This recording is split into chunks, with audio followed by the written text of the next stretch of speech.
Good morning and welcome to the very last day of action here in Beijing at the 2015 IAAF World Championships. It hardly seems 5 minutes ago that we were sitting welcoming you to the men's marathon on the opening morning last Saturday. We've had 8 action-packed days and we've got some cracking track finals coming up for you this evening. But here we are talking to you at just gone 20 past 7 in the morning local time, and we are very much looking forward to the women's marathon.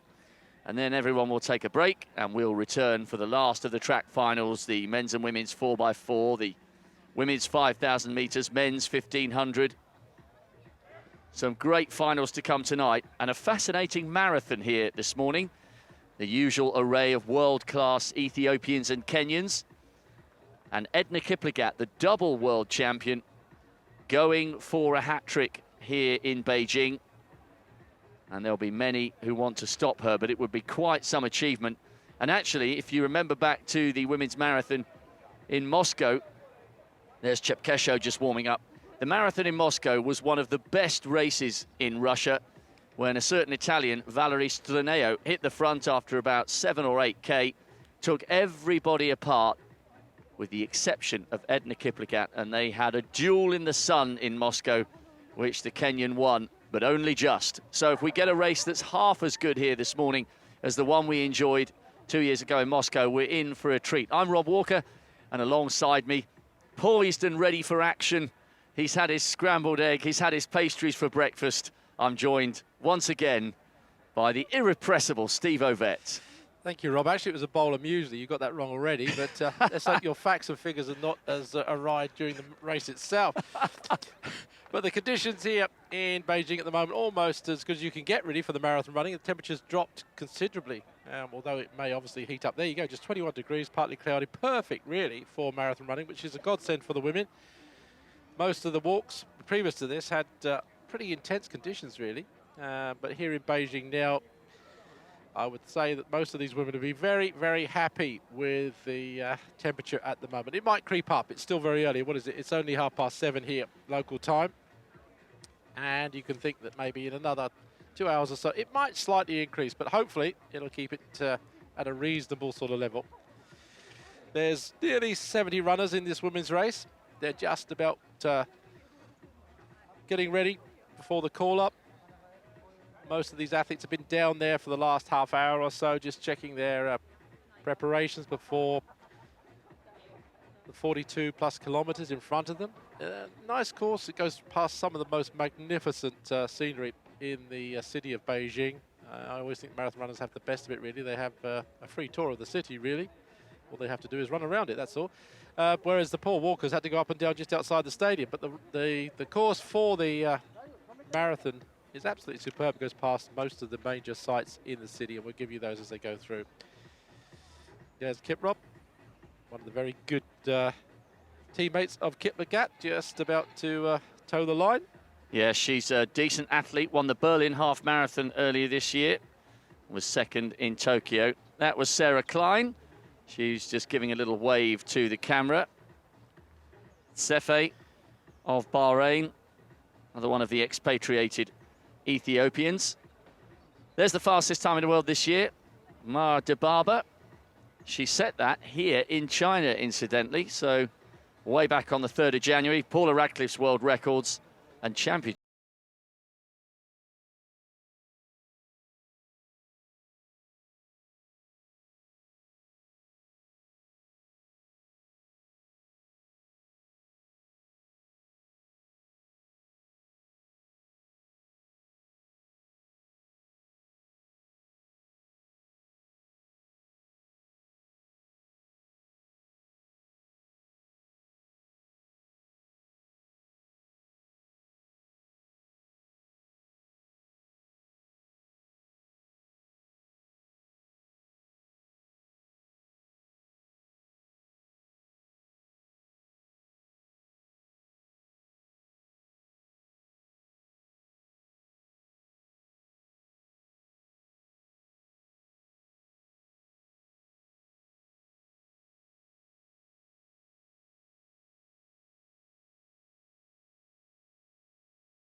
lineup of runners and riders. We saw Sarah Klein waving to the camera, the Australian. Watch out for Eunice Kerwa, the Kenyan who now runs for Bahrain. She's gone low 221s this year. And Chang Quin Ding is a fascinating athlete. She had a local win in China and then 9 days later came 16th in the World Cross. There's De Barber, fastest woman in the world this year. Tsege, third in London. And Tufa, the other of the Ethiopians, won the London Marathon and won Shanghai last year. Japanese trio. Shigatomi there. She was 11th in New York a couple of years ago. Had a reasonable run in the London Olympic Marathon a little while ago. The two Koreans, useful athletes. And it'll be fascinating to see how the athletes who are used to humidity cope here and whether they get any advantage. Gui-on Kim, People's Republic of Korea, 227, and Hai-Song Kim, 227 as well. And then heading down towards the last list, Caramenko, she's got a season's best of 240. Might struggle a little bit. And then three Americans, the best of whom is Burla, with 228.01, her lifetime best. So it could get very hot and sticky, although at the moment it's fairly cool. And if we remember back to the men's race, we had some serious talent there. Dennis Kimetto, the current world record holder, he had to drop out. Wilson Kipsang, Olympic bronze medalist from London and former world record holder, he too had to drop out. There were some major casualties last Saturday, and it turned out to be a 19-year-old Eritrean, Gabri Selassie, not that one, a new one, who took victory in the men's race, the youngest ever World Championship marathon winner. There's Tufa, just in the foreground there. As you would expect, really, the three Kenyans and the three Ethiopians are amongst the standout names. And there's one of a number of the cultural sites, Hyong Dingmen Park. The athletes won't have too much time to enjoy their surroundings, but we shall certainly, as we accompany them with the heli-telly and the motorbikes, we shall certainly get a good view of the city. And they've done a brilliant job with the championships, haven't they, Steve? It's the city has shone its finest colours here. It's been enthusiastic, good atmosphere in the stadium. It's been a class 9 days. Yeah, it's been absolutely fantastic, actually. Incredibly well organised. And to be honest, the crowds here have really enjoyed their athletics. There's been some massive crowds in the stadium. There's the reigning champion. No, sorry, not the reigning champion. That's Kiwa of Bahrain. They're trying to shuffle the athletes around into their team positions here, which is a bit awkward. Some of them just want to just be at the back, but they're trying to force them to be in certain team positions. So we're being delayed a little bit at the start here. But yeah, as I said, the actual city itself has been fantastic. They've opened their hearts to this championships, and the crowds have been absolutely wonderful. They really appreciate it. They've clapped and enjoyed all the athletics in the stadium, and there's been some big crowds here, really big crowds in the Olympic Stadium. So let's hope that these athletes, as they wind their way around the course, get some support from the locals. I'm sure they will. Tufa, London Marathon winner this year, victorious in Shanghai last year. Anxious moments there are the Kenyans. And there's our first glimpse on the far right of picture, now coming centre, Edna Kipligat, the two-time world marathon champion. And she follows a long list of great champions. Greta Weitz, the legendary Norwegian, she won the first edition. Rosa Mota won in '87. Catherine Endereba, she's had 2 victories, but not back-to-back. But no woman has ever won 3 world titles in the marathon. So, the best in the world have gathered. Edna Kipligan aiming for a piece of history. She had a disappointing run in London this year, finished 11th, but she has said she's prioritising the major championship, which is great to see. Last couple of moments ticking down. So, a fascinating women's marathon just about to get underway.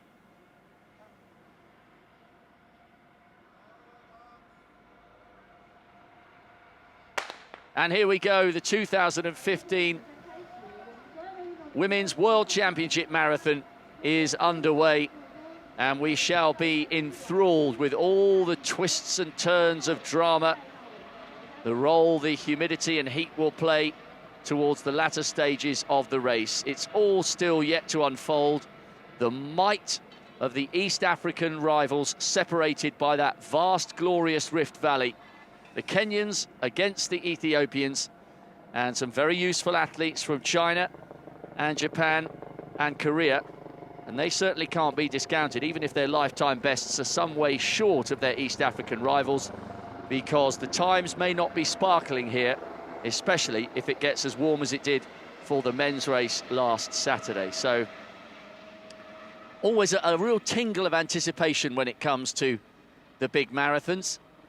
Just watching everybody get into their early rhythm, and the Ethiopians seem keener just to make their presence felt at the front rather than the Kenyans. And Edna Kipligan, the defending champion, just loping along, one of the tallest in the field. There she is towards the right-hand side of your picture.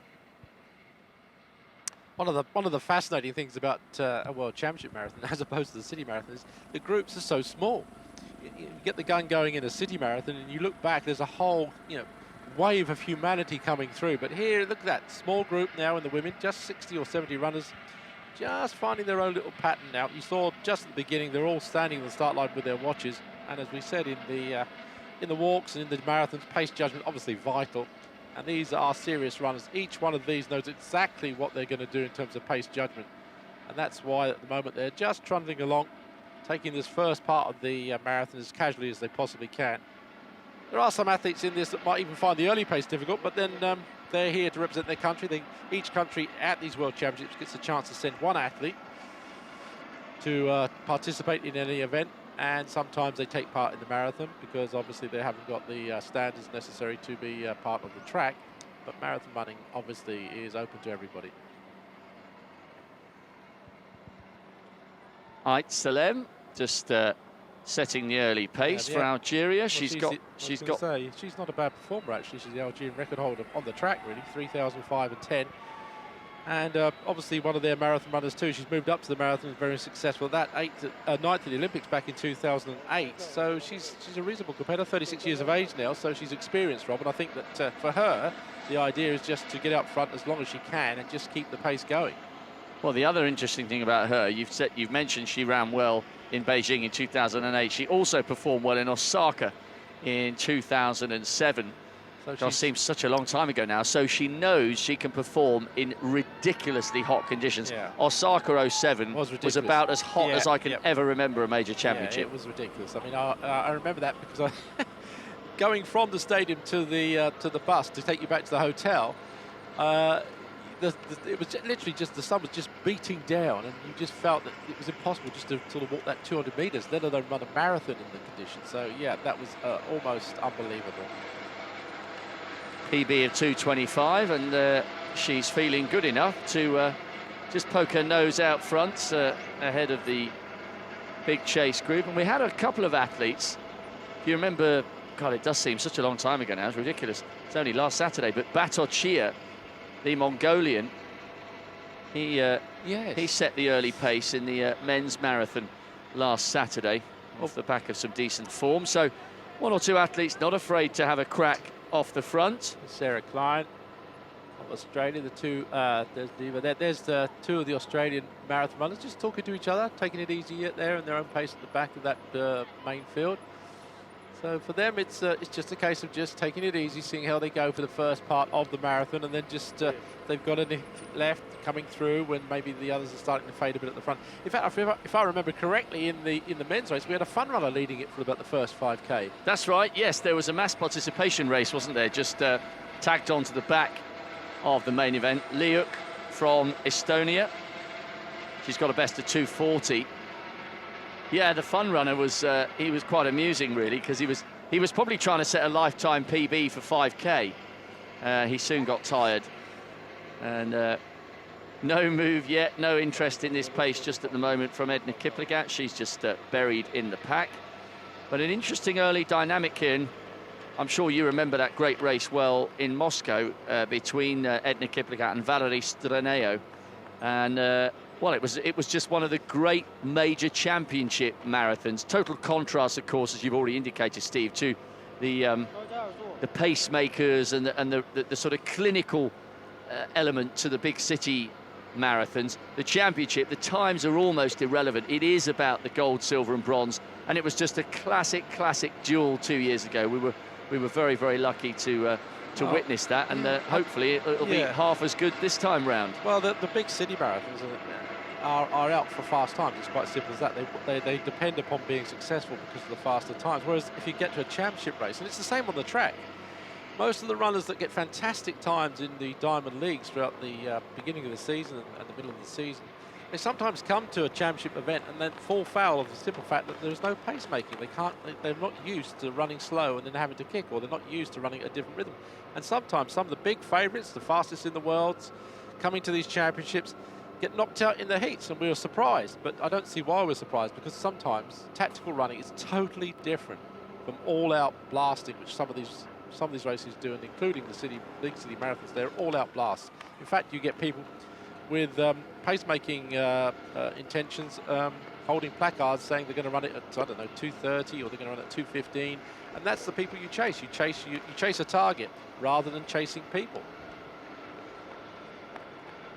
Yes, completely different dynamic here, and quite sensibly, some of these women just deciding to run at their own pace early on, and some good teamwork going on there between Diver and Klein, the two Australians. Their lifetime bests are fairly close together. And remember, of course, any woman finishing in the top 20 gets an A standard, which will help immeasurably towards their hopeful selection for the Olympic Games next year. Let's give you a little update. Raza Drazdauskaite, as we have a look there at Sarah Klein, running alongside Sinead Diver. And the Lithuanian, Drazdauskaite, I'll say that a couple of times throughout the morning to try and get on top of that pronunciation. But she's just decided to track the early leader. There she is in second place, the Lithuanian, 34 years of age, been around a long time, was fifth in the World Junior 1500, as we just look at a couple of athletes who've been dropped off the back of the chase group. Arzapello, the Peruvian, small diminutive figure. And actually the Lithuanian, who was up with the Algerian, Ait Salem, has now just drifted back towards that chase group, where Edna Kipligat has just meandered her way from the middle of the pack just to get some clean running space in front of her. Ait Salem still leading, and as we've discussed, she's demonstrated comfort in tough, sticky conditions, so she can't be discounted. And we've got this little group that have formed off the back of the main pack with the two Australians side by side, and we've watched them exchanging a few words, but you can see the chase pack has been splintered into two, and all three Ethiopians and all three Kenyans and all three Japanese are in that group, including Mai Ito, 5:35. She was fourth in Nagano this year, ran her PB 2:24.42. So I think anyone, Steve, you know, we're not going to be too obsessed about times, but 2:24.42 is a confirmation of her PB earlier this year. That may well be good enough to get in amongst it, because it might not be particularly quick. No. Well, we saw the men's race where some of the fastest runners in the world were literally having to struggle to run the times of 2:15 with the winning time in the marathon. I mean, it's not a case here of going for a fast time. It's a case of just trying to get through this race in a competitive fashion. And we saw Gebre Selassie, that young Eritrean, in that race. I mean, no one would have given him a chance of winning that race before, against the caliber of athletes that were in it from city marathons. And yet, in the end, he was a comfortable winner. He was celebrating, well, probably for the last 2 or 3 kilometres, just to give you an indication as to how the times go, because it shows you that, you know, it really isn't about the clock. When Endereba won in Osaka, and you probably, on the evidence of what we've had so far here this morning, this isn't going to be as hot, hopefully, on behalf of ourselves and the athletes. But in Osaka, Endereba won in 2:30. Edna Kipligat's 2 victories in Daegu in 11, that was pretty hot and sticky there, was 2:28, and Moscow was 2:25. So any of these women who've got PBs under 2:30 and probably more realistically up towards the 2:25s or 2:26s or 2:24s, any of them, if they run close to their lifetime best, could get in the mix. And that's what makes these races so fascinating, that it's not really about those who can smash out a 2:19, although of course it would be fabulous if there was a very fast winning time. This is about the gold, the silver and the bronze, as we see yet another one of these marvellous landmarks, Quanmen. Shame we haven't had a chance to to have a visit yet, No. Steve, but there's been too much world-class athletics to enjoy here in the stadium. Shanghai Gate there, that was one of the major sort of tourist points that people go and see if they come to Beijing. And Beijing is a beautiful city. Not only has it got the historical, obviously, the historical side of it, but some of the, and I've been keep saying it throughout the championships, the actual architecture here, the new architecture, the new Beijing is something to behold. They really have expanded at an incredible rate, but they've done it so well. Beautiful architecture all through the city. Maida, Japan there. There's 3 Japanese there. Maida's there. Ito, her teammate. And behind her, just somewhere in there is the mix, is Shigatoma. So the Japanese, obviously, as we said, great tradition there. They are just to the left of that picture, running as a group. Wow. There you go. It's the scale of some of the things to visit here that's quite hard to convey, isn't it? Just some of the architecture and culture and the buildings and the land around them are absolutely vast. Well, as I said, as they run the marathon, they will be going past some of the most beautiful sights, but probably the marathon runners will not appreciate it. But look at the size and the scale of some of the streets here. Closed everything down. The marathon getting priority here today. And you can see that policed incredibly well throughout the whole city. Still early days. There's Fuentes of Brazil running well. Just picking out 1 or 2 of these athletes in the early stages of the race, just giving you quick name checks. There, just to the left, you can see the massive photographer stroke press bus. If that's ever get a chance to jump on one of those things, you've got the best seat in the house for watching a marathon, especially one of the big city marathons. And they're just, again, almost following the lead pack here.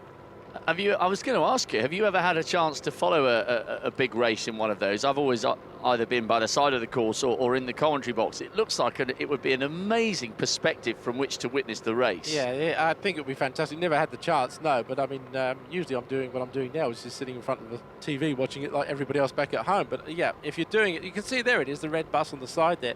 That will probably track the runners as fast, well, as much as they can. Here it's absolutely perfect because look at the size of the road they're actually going down. Sometimes it gets a bit tricky. I've seen it actually having to stop sometimes, a bit like Formula One or the Tour de France. They have to pull off to the side if it comes to an area where they can't go through. But here, I don't think they're going to have any trouble following this all the way through the marathon course. 2 very distinct groups. The Brazilian stuck right between them. So too Lieberg, the American, 2:34 PB. Benitez there, just easing herself ahead of everybody else. She's running pretty well. She was 5th in the Sao Paulo half marathon and 7th in Santiago de Chile in a marathon there. So she's got the experience, but look at the scale of things here in Beijing. This is what I tried to sort of like explain to people when they've never been to the city. Just come here and have a look at what the city has to offer. I think most people get the feeling that China really is a nation crowded, but look at this. Absolutely beautiful.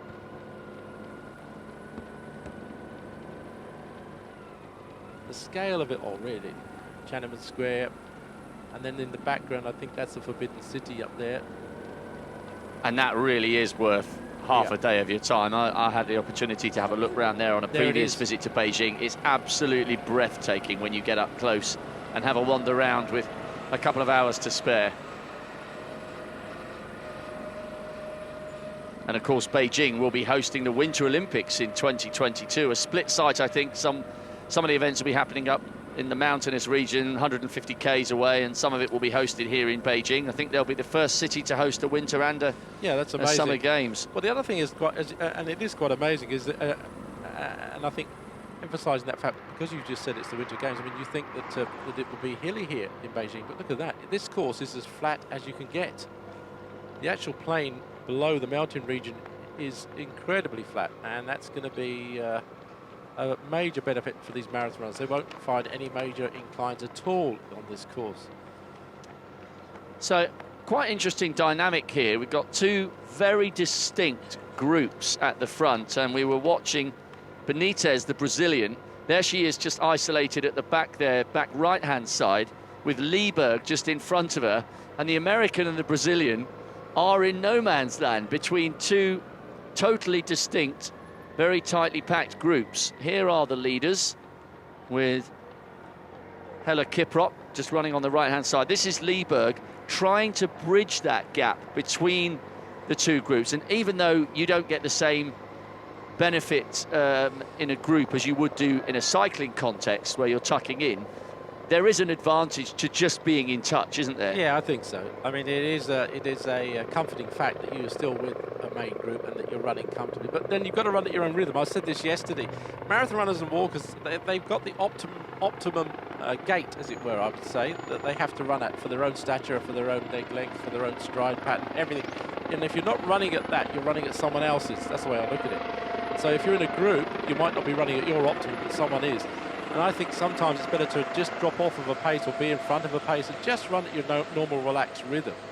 For a marathon, it's essential because you've got to run that massive distance, and you must make sure that you use as least amount of energy as possible.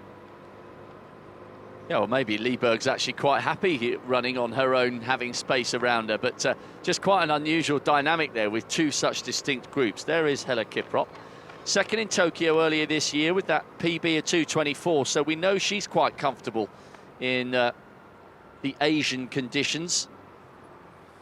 5.64, Edna Kipligat, right at the back of that group, looking pretty comfortable at the moment. Beautiful stride, hasn't she, really?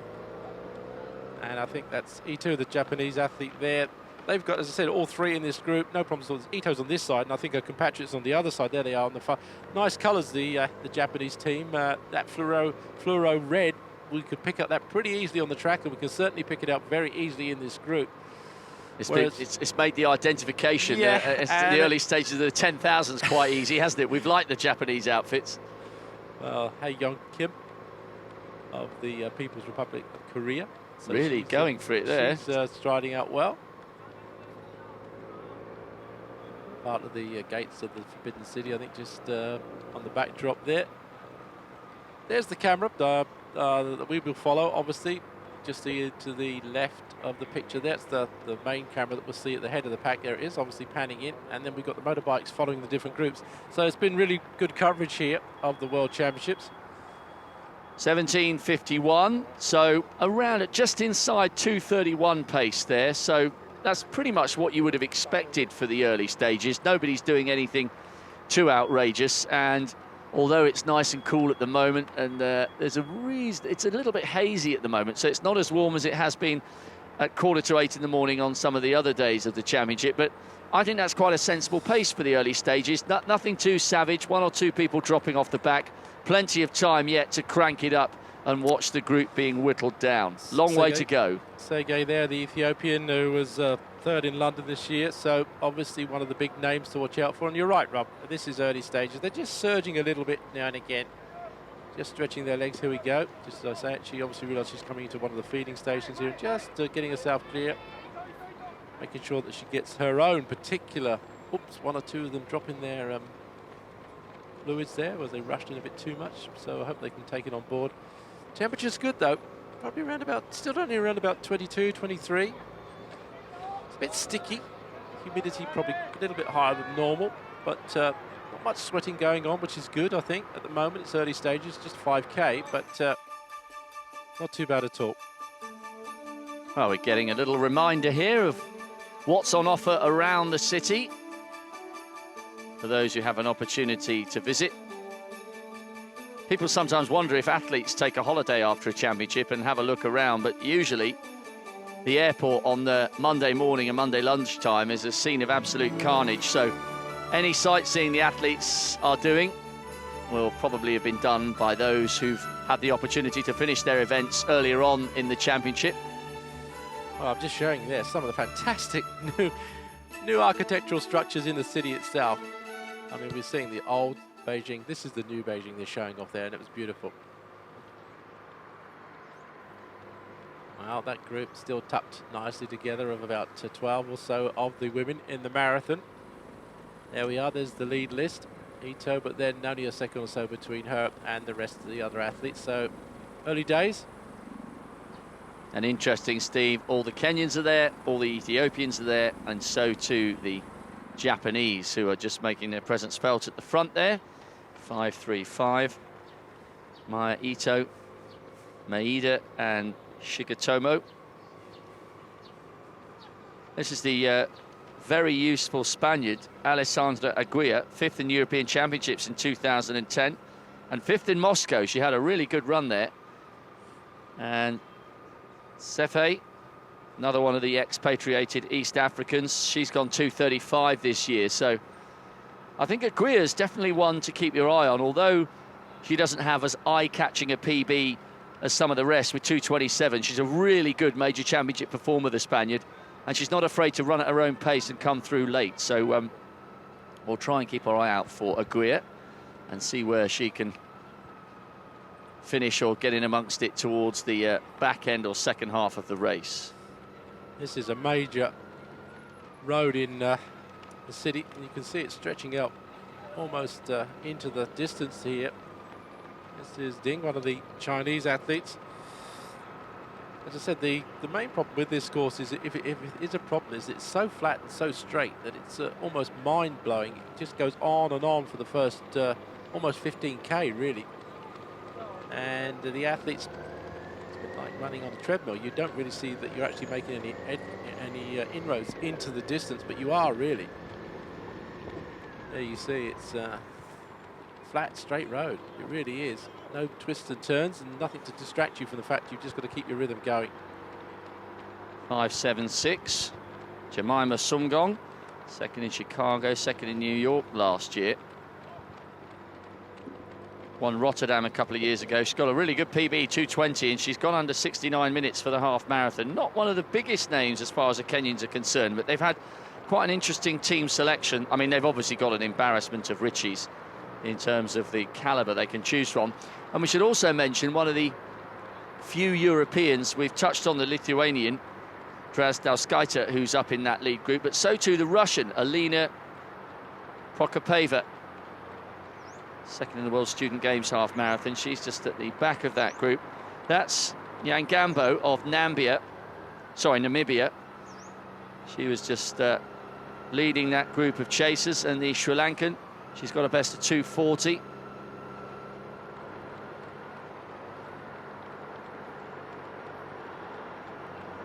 A decent pace being set by these leaders, and certainly the likes of Edna Kipligat running just outside 2:30 should be feeling pretty comfortable at this kind of pace.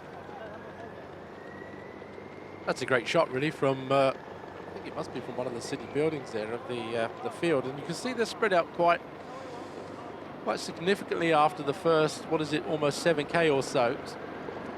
Only 70 athletes in the race, so it looks sparse compared to some of the city marathons, but these are class athletes and they know exactly the rhythm they're going to be running at.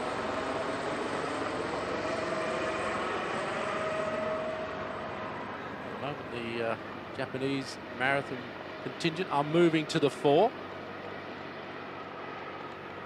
Maeda is in the front. She was 8th in the Japanese 10,000 metre championship last year, and hopefully there'll be real interest in athletics at the moment in Japan, because they're obviously gearing up for Tokyo 2020, which will roll around quicker than we would care to ponder. No sooner has one major championship finished than the next one that looms on the horizon. 166 is Benitez, the Brazilian, who was caught between those two groups, and I think still is running somewhere between the two big packs, with now 1, 2, 3, 4, 5, about 5 or 6 athletes sandwiched in between the two groups. 8 Selim again, just being picked up from the back by the lead camera, I think, from Algeria. Some interesting characters just following there. We just saw a quick glimpse of Otgun Bayat from Mongolia, 33 years of age, former Mongolian record holder, 66th in the Olympics back in 2004. She was just trundling on quite nicely in that second group. So all sorts of talent following the main group here. You can see they're spread out. That's that second, I suppose you would call that the second group, just, what is it, 200 maybe, also 300 metres behind the lead group. Then, as Rob has said, the athletes in between are in a bit of no man's land, but they're running their own pace. No stress yet, I don't think, for anybody 25 minutes into a marathon anyway. Well, there shouldn't be anyway, but They're running their own pace, letting these athletes just go along at their own rhythm in front. I wonder what it is, Steve, about Japanese runners. Even in those 10,000 meters, you could almost guarantee, and the 5,000s actually, going through the heats, the men and the women, it was always the Japanese, if it was slow, that went straight to the front. Yeah, I think it's in their nature. I think they realise that they, not being unkind to them, I think they realise that if it comes down to a bit of a sprint, that perhaps that's not their strongest department. And I think they're very clever in that respect. They think, well, you know, we're going to try and make this a respectable race. And that's what they're doing here. They're making this a respectable race. They're not slowing it down so it becomes a bit of a last half dash for those that have got the strength and ability. They're keeping it at a respectable rhythm, same as they did on the track. And it paid dividends, really, because some of them actually qualified for finals, whereas normally they wouldn't have done that. So here the Japanese, in tradition that they normally have, they go to the front and they just worked hard. Now, there was a little bit of pushing there. It was 5.62. Chepkesho just got a little nudge in the back from Tigis Tufa, talking about their sort of middle left of frame. And they've got to concentrate here. They just went round what was for them a left-hand turn as Aguirre just comes up onto the shoulder of Costa. Portuguese and the Spaniard both going well. Aguirre, as we were saying, did well at the European Championships a few years ago and had a great run in Moscow last year, so we'll watch out. She's just on the right-hand side of those chasers, just around about 50 or 60 metres behind this group. But you just got a feeling there in that group when they went round that corner, a little bit of pushing, a little bit of shoving. Edna Kipligat fell in Daegu at a water station en route to winning the first of her 2 world titles. But they do need to concentrate when they're running that closely together. Well, I think the trouble is if you run so long in a straight line that when you come to a corner, you know, your legs are not used to it, and there's a little bit of wobbling going on there. And that's what happened there. They went round a corner and they didn't realise, I don't think, sometimes that they were running so close to one another. And yes, they've got to be careful. They came into a feeding station there. They just grabbed a few drinks. A few bottles go on the floor sometimes. They can trip over that. And as you said, you know, even the favourites can fall foul of the simple things of just trying to keep upright during a race. Well, some of the athletes there, including the Kenyans, taking a bit of water on board and throwing it over them. So they're getting a little hot now. Conditions, you know, I'd say about as good as you're going to get in Beijing for a marathon, I think. Any hotter than this? There we are. There's the chasing tube, and they're closing, really. We are just those fluoro socks Distinctive, aren't they? Making a fairly distinctive for us. Yes, that's right. There's the misters. Some of them just trying to get into that area where they can just get a bit of refreshing spray from that mister and before coming back into the pack. Not many actually took the opportunity, so it's not as warm as perhaps it was for some of the events, including the 50k walk and the 20k walks for men and women. Interesting to see the 2 Europeans, the Lithuanian and the Russian, were just drifting off the back of that group. Asta Tseve, another one of the East Africans, now representing the Asian nations. So the Russian just at the back there, Proclapa, and the Lithuanian Drazdauskaita just maybe struggling a little bit at the back. They were both, well, certainly the Lithuanian was up at the front when the Algerian Ait Salem was setting the early pace. So the 2 of them trying to get in amongst it here with the might of the East Africans and the Japanese athletes, who are still quite happy dictating the early rhythm. Yeah, look at that. They're spread out across the road, just running their own speed. I think obviously with the good thing of it, sorry, go back to what is it, Paresseva. I think this is just chasing. I'm not sure where she is. This is, oh, well, they say the chasing group. This is not a group. This is an individual, and it's about 30 minutes or so. She must be between the 2 groups, I think. I think she is, and I think she's running just behind the 2 who are closing the quickest on that lead group, which are Filomena Costa and then the bright sock-wearing Spaniard, Alessandra Aguirre. And you can just see the Portuguese and the Spaniard just behind the car that's following the chase group. And the other athlete we were just focusing on there is also isolated, but perhaps doing her best to close that gap as well.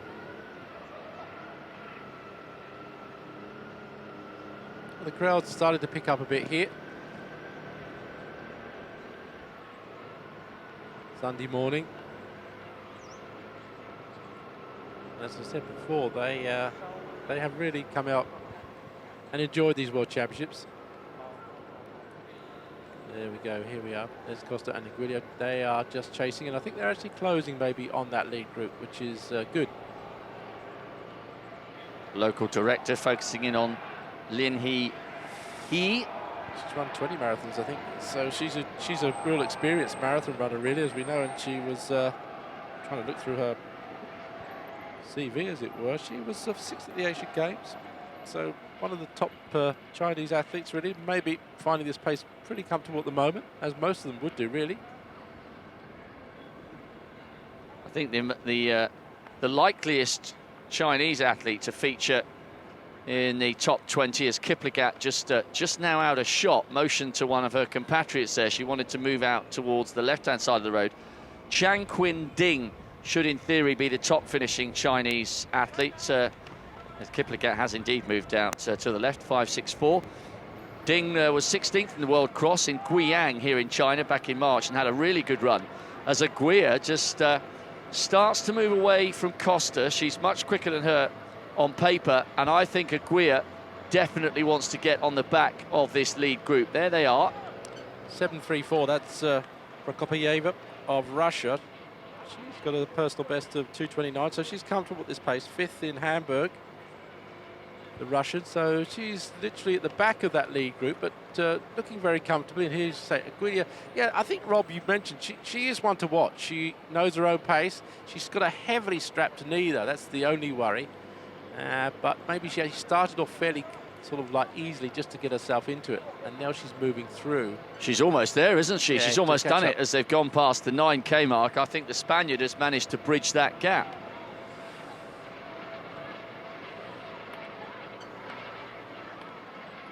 Tomo there, just taking the lead at the moment. She won Osaka back in, as we said, 2012. This year, 3rd in Osaka and 3rd in the Sendal half marathon. So she dropped down actually to a 7-mile race and did very well there. So she's obviously been getting the preparation almost perfect for this race. They've definitely got to be counted as major dangers for a medal, the Japanese. They've got a good history as far as this championship is concerned. Junko Asari took the gold back in 1993, and Hiromi Suzuki won in 1997, and they've got a whole array of silver and bronze medals. They've got a bronze in Moscow with Fukushi coming home in 2:27. So in conditions like this, the Japanese, with such a love of distance running and marathons in particular, they've definitely got to be counted as potential medalists towards the business end of the race. Just to confirm the 3 who have tried to close the gap from the chase group to this big lead group. We've got Aguirre, who's almost definitely going to rejoin, then Filomena Costa, and the other athlete now in the distance, the second one you can see, because Aguirre's now on the back of that group, Katharina Paresseva. She's one of the Slovakians, and what celebration there must be in the Slovakian team after Matej Toth managed to front walk, not front run. We did say run a couple of times yesterday, which is hard not to. Old habits die hard. Matej Toth was the front walker who hit the lead after 800 metres of the 50K and then hung on for the rest of the 49.5 kilometres. So Paresseva, who's trying to close down on that lead group, perhaps taking some inspiration from her compatriot. So Aguirre's managed to tag back on as the Japanese continue to set the pace. Well, the Japanese, as you said, Rob, great tradition. Just looking through the statistics, they've won it twice, they've been second 5 times, and they've been third twice as well. So that's a pretty good card to have, isn't it, really? Scorecard to have coming into a marathon for a country. We're seeing the 2 Indian runners here competing, running together. I think this is Singh and Jaisha. That was the group that you can just see right at the very top. Well, in the previous shot, you could just see right at the very top of your screen. They're somewhat 300, 350 metres adrift on their own.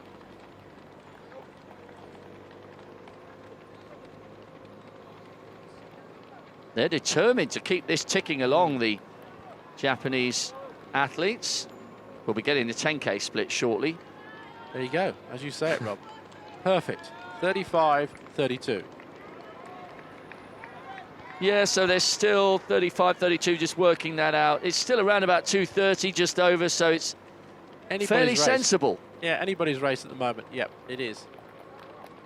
Great idea, the marathon runners, to have a loop that they can just literally push their arm through and grab their drink as they go to the feeding stations, rather than just trying to grab a slippery bottle. And the Japanese took full advantage of that. Ethiopians, though, just passing maybe a few comments to one another here, and maybe a few drinks, or just talking to one another about the pace.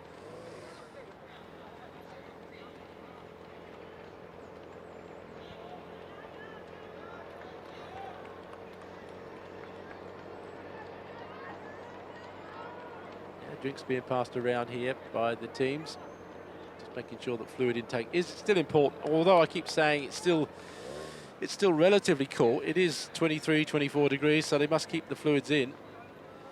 First time for us to see Mara de Barber of Ethiopia. There she is, 3:43, just taking a bit of fluids on board. Fastest woman in the world this year with a sub 2:20 recorded here in China. She's running on the far right-hand side of the picture as you look at it. And the three Ethiopians, I think the reason she was talking over her shoulder is we look at the chase group with Ding, that classy Chinese athlete who was 16th in the world cross, and Yang Gambo, who was 4th in the Commonwealth Games back in India, and that was sweltering as well in Delhi. Perhaps one of the reasons De Barber was talking to Sege and Tufa was to make sure they could share the drinks, and they've now settled back in to the pack as the Japanese, including Maya Ito, who checks her watch, just continue to dominate the early pace here. Nothing to separate this group, of course. Proclapa trying to hang on to the back of that group. Aguirre, as we saw there, had managed to bridge the gap. So those are the leaders. And, well, so we're coming up to, what, a quarter of the way through the race. And we've got a big group of around about 15, 16, yeah. 17. 3 Europeans in there. That's good to see, the Lithuanian, the Russian and the Spaniard. But still, the might of East Africa on display, flexing their muscles here. And all of these women, certainly most of them, should be pretty comfortable at this pace. So I wonder whether they'll just continue in this vein as Costa, now without the assistance of Aguirre, who's already made that jump to the lead group, has to try and do it on her own with Paresseva back down the road behind her. The Slovakian also isolated ahead of the big following group. But yeah, this is a hard ask, isn't it? I think it is difficult if you just lose concentration and just lose the possibility of running with a group of 4 or 5 like they're doing here, rather than running on your own. I think it's from a mental perspective, it's a lot easier to be in a group. You don't seem to have to worry about, how you're feeling. You can literally just sort of let yourself drift for a while, I think, and that's what you can do in a group. Whereas if you're on your own, the concentration levels go up a notch, and it can wear you down a little bit, even in training. If you're out on your own, doing a hard session, I know for a fact it's harder than doing it with a group of people. I don't know why. Socially, it's not, I suppose, something which can explain, but it is a lot easier, I think. So if you're in a group, even though it's a race, I think that it just relieves the tension a bit. You don't feel so stressed, and that's why I think running behind as they are, Costa, you can just see her, look, just literally no more than what, 10, 15 meters behind, just behind the 2 bikes. Actually, you can't really see. If she's just running on her own, she must be desperately trying to get back to this group, but just can't do it at the moment. Yeah, she's not too far away. Camera's focusing in on Sultan Haydar. She's kind of come into this group. Well, she's never left it, but she's been right at the back. The former Ethiopian started out as a race walker, actually, as Costa tries to follow suit with Aguirre and make that last jump of 20-25 meters to that lead group. Haydar has got a best inside 2:25. The Ethiopian now racing for Turkey. She was 3rd in Rome a couple of years ago, and she's just tucked into this group. But she's definitely there and has the kind of time on paper to get in amongst the mix. Well, one of the good results from her, looking through her result sheet, is that she was 12th in Dubai. If you run a marathon in Dubai in that sort of heat, then you probably come here thinking that hoping it's probably going to be a lot hotter than it is. Unfortunately, it's not. So she probably would have done a lot better in intense heat. But as I said before, this is not too bad. Well, I don't think much has changed in a strange way. This group of, as Rob was saying, about 15 of the women have been together for some time. Maybe one or two joining them, one or two dropping off. And then there's been another group, the peloton or whatever you want to call it, just behind by about 300 meters or so, almost doing a similar thing in their own way. There they are. You can just see them about 300 meters or so back there. And Costa, perhaps maybe one or two of the lone athletes between the two groups. It might only be her, and certainly the last time the cameras focused back, it was Katharina Paresseva, the Slovakian. She's agonisingly close, Costa. You almost think, without expending too much energy, there she is, just find that last 10 metres and reattach. Yeah, she's doing it. I mean, it's very slow, but she is doing it literally inch by inch, catching them up. And the bikes, because of that, the following bikes with the cameras are just behind that lead group. That's why we're getting this great back shot of the lead group, really, because the bikes now are literally almost a metre or so behind them. One of the other things that's interesting, I only read it the other day about the cars. They're hybrid, and the reason for that is they don't give off any fumes to the athletes, and you get hypersensitive when you run. You probably realise that, same as everybody else. And you do, if you're following something, like a car that's just giving off a little bit of fumes, you can literally taste it almost. And I think it's interesting to read that they're using hybrid cars here, so they're battery operated, so they're not giving off any fumes, which is good. I'm not sure about the motorbikes. I don't think they're battery operated, but they're not that close to the athletes sometimes. Attention to detail there. That was just a quick glimpse of Paresseva, the Slovakian, and it can't be long before Costa hones into view. There she is, just running inside the motorbike, so she's almost there. It's literally 7 or 8 meters, and my goodness me, she's worked hard to get back there. Well, it's taken her about 2 or 3K to do it. She's not quite there, Rob. Tantalisingly close. Let's hope there's not a spurt on from the lead group again. But now I think that once she's in that group, she can relax a little bit and just take the tension down a notch. For the first time in a little while, we don't have an arrow formation with 3 Japanese in the lead. Ito and Maida still there, but Chepkesho just poked her nose out front. Just a reminder, Eunice Kerwer, 3rd in Paris a couple of years ago, 2nd in Amsterdam. She now represents Bahrain. And there are the highest of the chasers in that group. Good running from Berla. She's the quickest of the Americans. And Beta Nyangambo, the Namibian who just missed a medal in the Commonwealth Games, she's there. And 2 of the Chinese athletes, including Chan Quin Ding, who was 16th in the World Cross and won the Chongqing Marathon earlier this year inside 2:27. So some decent athletes in the chasers, and they spread out just temporarily here, the lead group, just to make sure everybody gets the required refreshments. And the good news from a Portuguese and a neutral's perspective is that Filomena Costa of Portugal has indeed at last managed to reattach herself to this lead group.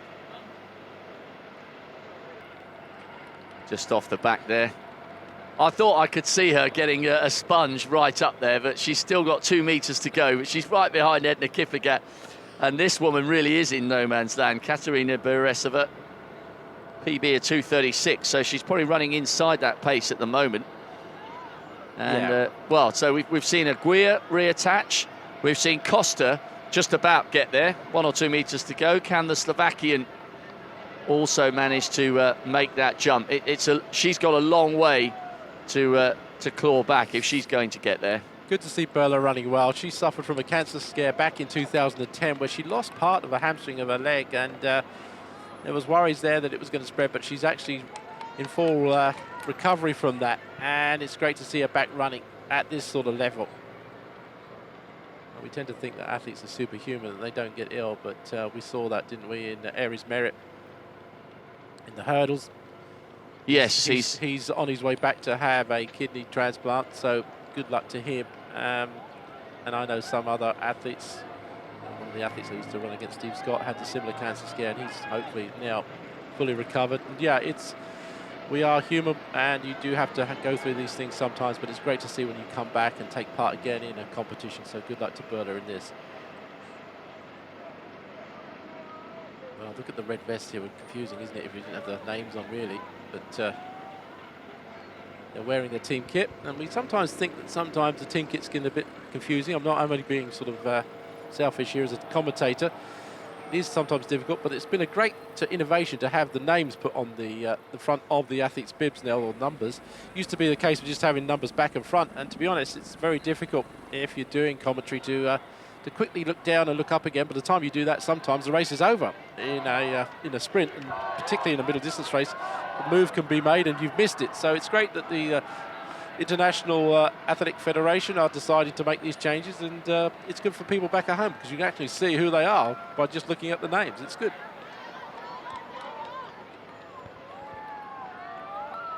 Well, that group really hasn't done much, really, has it? Just spread across the road, and been doing its rhythm now for nearly 3/4 of an hour.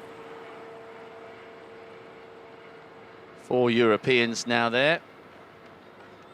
Costa, Drazdauskaita, the Russian, Proclapa. Good work from those women, especially the likes of Costa, to finally make that jump back up to join Aguirre. It looks as if the other groups are actually starting to catch up again here. I think this group is slowing down a little bit, and the sort of like the pace that the Japanese were setting earlier has dropped off a bit. You can see they're spacing out nicely, letting these athletes, the chasing group, Berla, Ding and Sefeya, to come through. Hey, and Wang, well, that's spreading off a bit there. These are actually almost using Berla as a pacemaker now to pull themselves back. They're about 300 meters or so. Just you see the motorbike flashing lights there. That's the group that's chasing, with Paresseva just ahead of them, so perhaps she'll get some company as the American Berla continues to push the pace on a little bit. I've just watched the Russian there. She's been right at the back there of that group and hasn't moved. Quite happy just to tag along for the ride. She won Nagano last year. She's gone inside 2:30. So she'll be running towards the top of her capability as far as her PB is concerned, but clearly still feeling good enough to be with this lead group. And what a quiet championship the Russians have had. Very, very low key. Apart from Shabenkov in the hurdles, the gold there, he's probably the only one, I think. He's the only one, isn't he? Yeah, I can't think of anybody else. Obviously, they've actually had a very, very quiet championships.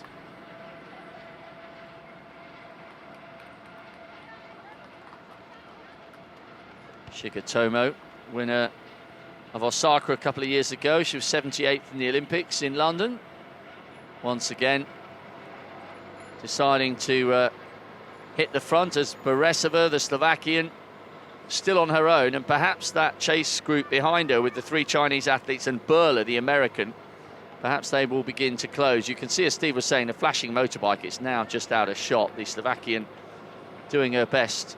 They are closing, and because of that, I don't know whether this group is slowing down, but the 3 Japanese athletes there are deciding to move ahead. There's a little bit of a gap opening up between them and this group. There you see, there they go, moving ahead. And because of that, the chasing groups are closing in on the main group here. Shigemoto just that sort of slightly swaying style that she's got with the neck chief there, I think just keeping the back of her neck cool. Well, it would be brilliant for the Slovakian if she could rejoin.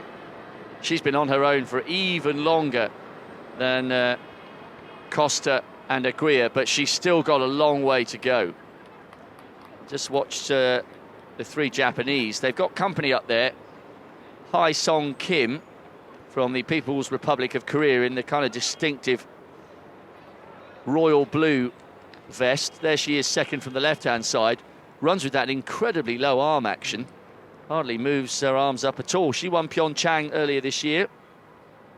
She's the North Korean champion over 5 and 10,000 meters, 14th in Moscow, so she's got a good pedigree. The Korean. So 3 Japanese and the Korean setting the pace, but still the spectre of the East Africans looms large. And is there a special run in the legs of Alessandro Aguirre this year for the Spaniards?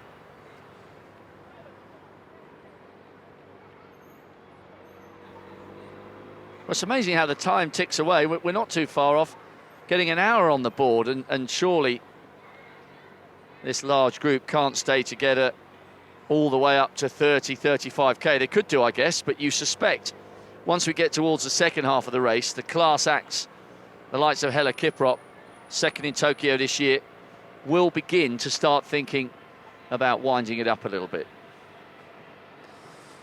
Paresseva, she's got that sort of like looking down stance. I don't know whether she's really worried and she's trying to concentrate on just looking down at the road because she doesn't want to look up and see where that group is in front of her. But you can see behind, though, that group of 4 now are starting to close her down. I think this will be a godsend for her, really, in a way, because that means that she's got some company pulling her towards the main group. She keeps looking up, but she doesn't want to look up too much. She doesn't want to see how far they are in front sometimes. You just want to know that you are closing. But if you look up all the time and they're pulling away, that's disheartening, isn't it?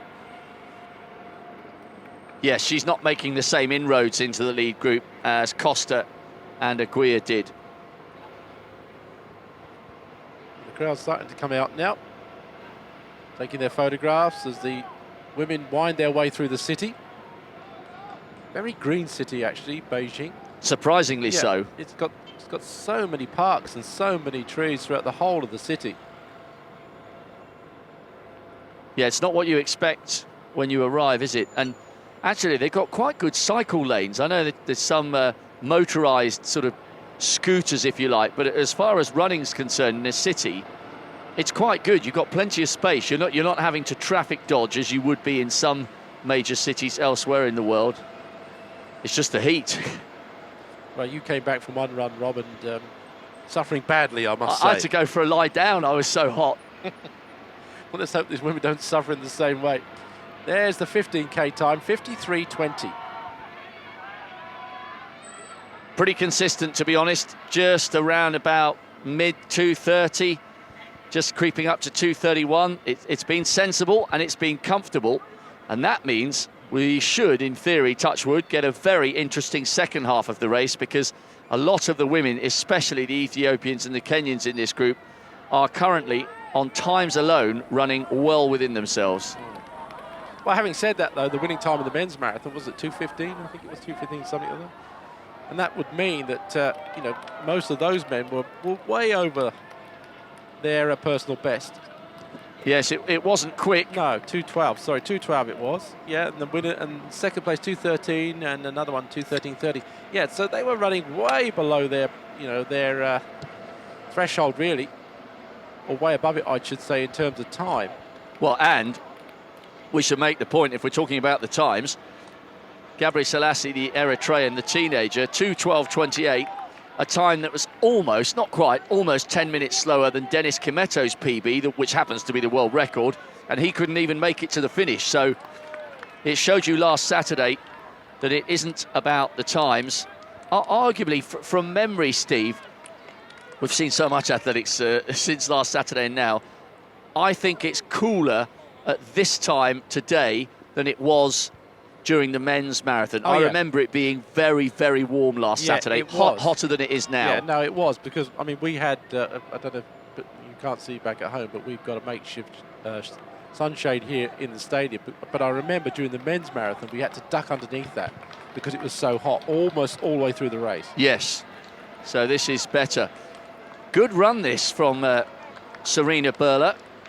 Ding, the very good Chinese cross-country runner, with sellotape almost across her belly button. I haven't seen that before. I've seen the tape on legs and so on, but she's going well at the moment. And here's a confirmation that we have The 3 Japanese, the 3 Ethiopians. Good run by the North Korean. Costa and Aguirre have made their way up onto that group. So representation from the European nations among the leaders. And you would have thought that at some stage these 4 might begin to close in on Paresseva of Slovakia, who has been in no man's land for quite some time and is still around 17 or 18 seconds adrift of that lead group.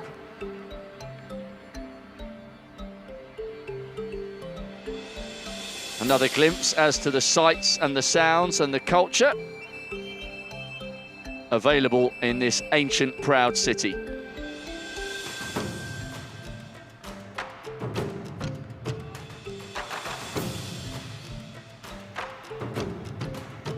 Well, we've not been short of food, have we, really, Rob? And drink, actually, if we're being honest. We've had a great time here. The actual setup is very good for most of the media covering this event. We're very close to the stadium. It's not a big effort for us to go backwards and forwards all the time. And accommodation is absolutely fantastic, but the actual ability just to grab something to eat quickly with the beautiful sort of like street stalls and small markets and restaurants around the area, it's been very good indeed. Struggle sometimes at these championships, really, but not this time round. Yeah, it's been brilliantly organised. Now, for the first time, someone's drifted off the back there.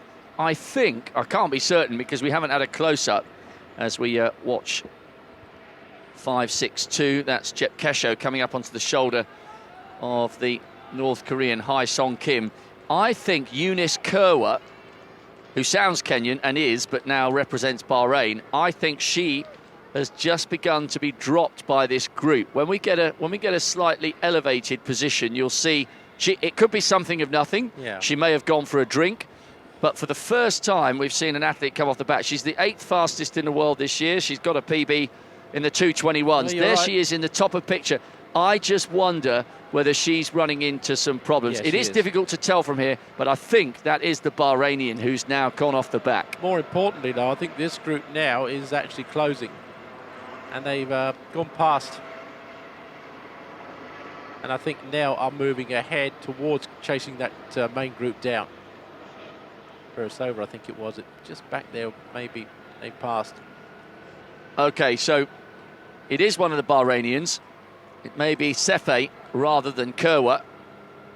We just need to get that perspective of her in relation to that lead group. It is definitely one of the Bahrainians, so that wouldn't be quite so much of a surprise because her lifetime best is 2:36.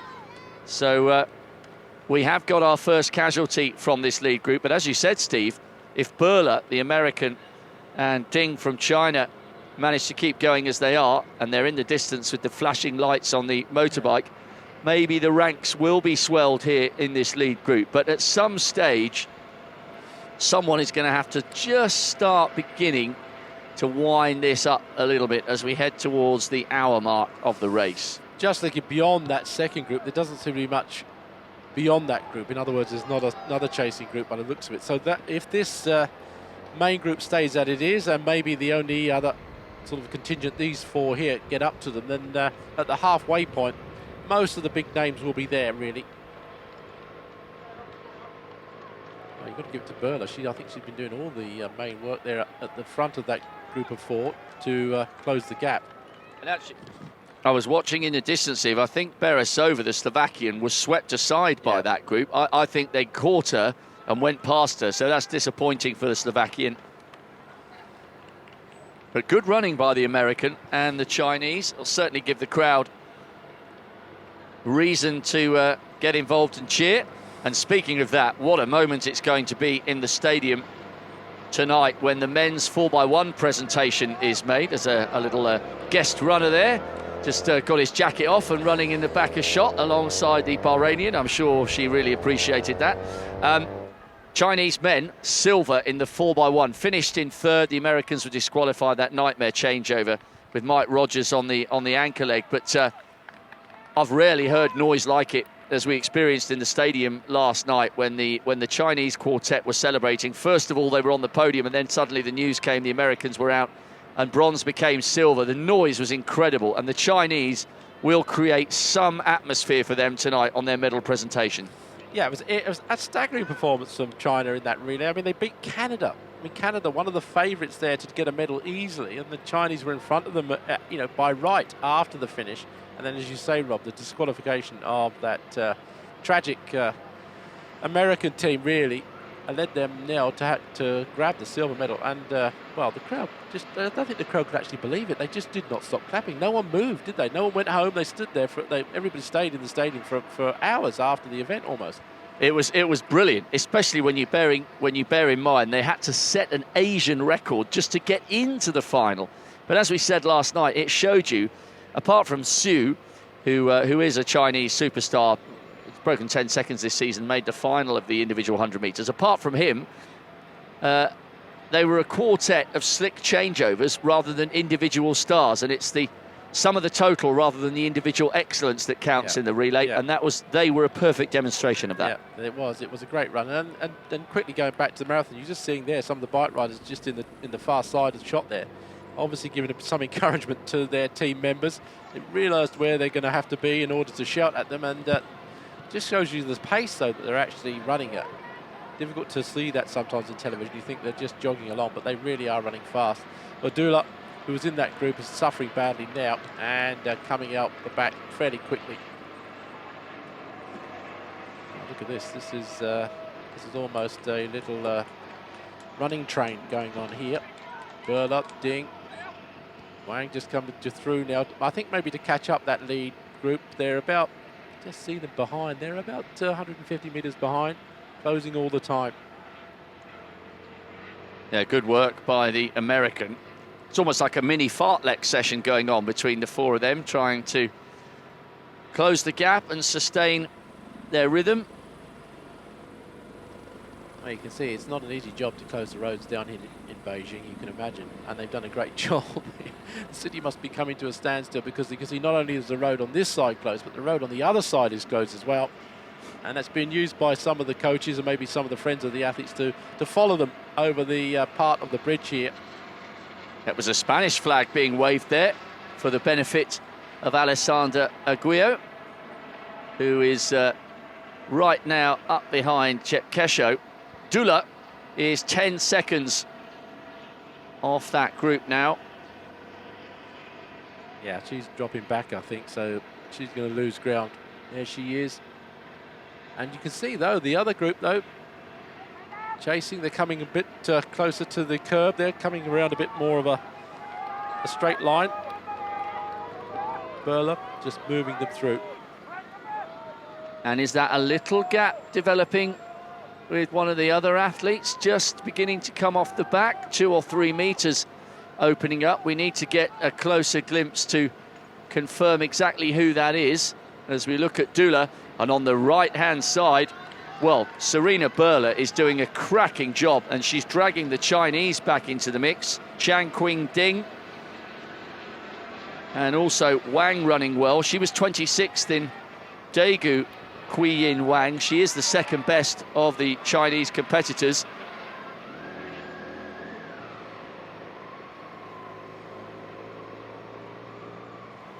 I think Aguirre's looking good. Yeah, she is. She's the Spaniard in the luminous socks. She's run her own race to get up to that group, and now she's running it very comfortably indeed. Mind you, so is Kipligat there also. She's very relaxed at the back of that group, just biding her time. There she is in the middle there. Aerial shot yet again. Coming now to the Kunyu River area of the course. Not much going on though, is there really? We've gone over the hour now, hour and almost 5 minutes into this marathon. Conditions still not warming up. I think this is good. It's probably about 22, 23, maybe maximum 23 degrees here. And that group of 4, they are definitely closing. The American is running really well. All of them are checking their watches now. They're just flicking off the Ks as they go through. They're Japanese athletes, though, have been literally just at the front almost all the time. Well, they just caught Dula now, this group. Burla, doing a great job for the Chinese athletes, as you said, pulling them through. Ding and Wang there, just tucked in. They will catch them, there's no question. If they don't accelerate, this group of 3 or 4 just behind will catch. She's looking really good, the American. Her cadence is strong. Good leg speed. As we watch the Lithuanian, Drasdauskaitė, just trying to maintain her rhythm in that lead group. Well, Drasdauskaitė is the taller. Can't really miss her, really. She's almost a head and shoulders above the other athletes there, but she's running well. Dula, though, look, she's kept in touch with this group of 3. Dropped off the back, but if she's going to be with this group of 3 now, she might find herself being pulled back. The ebb and flow of a marathon, I mean, sometimes, you know, when you're out there running, you can obviously feel bad at one stage, and then for some reason or other, you pull yourself through it and you start feeling good again, and then it can work the other way. So ebbing and flowing, even that group at the front there, some of them are going to start feeling as if they're suffering again, and then the others are going to start feeling good again. Well, Paresseva, we just saw, she was back there being caught by Burla as she pulled those other Chinese through, and I think she is drifting off the back of that group of 4. You can count the motorbike, she's on the second bike behind the lead group, some more 300 metres or so now adrift of the main group, and about 200 metres adrift of that group of 4 that passed us some time ago. Good to see a fair smattering of people out lining the course, Steve. Obviously, you made the point when we were watching the walks yesterday that the walks were in a restricted area of the Olympic Park, so it was only really coaches and close friends and family, as Burla once again continues to pour on the pace. She's doing a really good job here, but it's brilliant to see so many people out early. I mean, what is it? It's just gone 25 to 9 local time on a Sunday morning, so most of these people, you would think on a usual Sunday, if they've got any sense, are having their eggs and bacon or whatever they eat, and getting up and having a lazy Sunday morning. But they clearly decided to come out and get a glimpse of some of the world's top marathon runners, and they're creating a good atmosphere here on the streets of Beijing. Yeah, it's been in the stadium. They've been a very knowledgeable crowd. They've appreciated that athletics, and I think that's interesting, because to be honest, I'd have thought that you know, they've been so well, I wouldn't say alienated, but they haven't seen much athletics apart from the Olympics, really. And now they've come and they've really appreciated everything. Javelin throwing, they've gone mad at. Sprinting, they've gone berserk at. It's good. It's good atmosphere here, and that's what the athletes need. They love the atmosphere of a good stadium, and the Bird's Nest itself is a fantastic stadium. But when it's full to capacity, like it has been a couple of times here, great stadium to be involved with. I've been really surprised how much they've enjoyed the field events. Yeah. As you say, the throws, the long jump, they've been over there. Even when it hasn't been a Chinese athlete, they've been... I mean, I remember, for instance, last night when Blanka Vlasic, great to see the Croatian coming back to something like the form that took her to the world title and an Olympic silver back here, actually, when she jumped, what was it, 2:05, and ended up losing it on countback to Tia Helle. But she's had a nightmare with injuries. And last night she cleared 2 meters. I think she went over 2:01 for the first time over 2 meters in years. And the roar when she went over to secure that silver medal, you would have thought she was Chinese. They were really, really knowledgeable last night, and they were up for it. Yeah, it was a good night. Yep. I mean, they enjoy it here. The fireworks go off sometimes. They've got massive screens around the stadiums where they flash up people in the crowd and ask them to hug and kiss each other. Luckily, that hasn't been us yet, Rob. So, but yeah, the whole thing is the atmosphere here has been great. I mean, I keep saying it, but it has been a great championship, and they deserve praise. They really do. Right, a little bit of an update on this lead group. The athlete who we've been unable to identify has just drifted off the back. You can see her, and as she goes backwards, she is soon going to be caught by Serena Burla, the American, who survived that cancer scare. She has dragged Wang of China and Ding of China back in the mix, and it's Sultan Haydar, the Turkish athlete, former Ethiopian, who was third in Rome a couple of years ago and second in Paris. Really, really good runner, inside 2:25 at her best. But her time with the lead group is over, unless she can tag on to the back of Burla. And I think the American is doing a fantastic job of trying to come back to the group as Ait Salem, the Algerian who set the early pace, she too, just for the first time, becomes detached from this group. So one by one, Steve, as we head towards the halfway point, we're losing Haydar of Turkey. It looks like we're going to lose Ait Salem of Algeria from that lead group, but Serena Burler, the American, and the two Chinese, Wang and Ding, look as though they're going to come back to this group. Well, good run, really interesting development. Good run for Burler. I mean, it's been a solo effort. No help at all from the two Chinese. Here's one of the locals just trying to keep up, and I'm afraid he's been dropped off the back. But yeah, I mean, that's a good run for Burler. She's really doing all the hard work to get back to this pack. And you can see now, as you say, getting up to the halfway point, it's starting to get to a stage where not so much the pace, but the conditions maybe, and the pace itself, those two combined, are having an effect on that group. Well, if Burler can pull back, that's great, because she has been running now, if she does that, at a pace which is faster than that lead group, obviously, to catch it up. So once she gets back into that, then she can maybe relax, or she might just want to keep running through. Here she comes. Closing the gap rapidly now. And the pace, Steve, just as Burler checks her watch, what are we, 71.19 at 20k.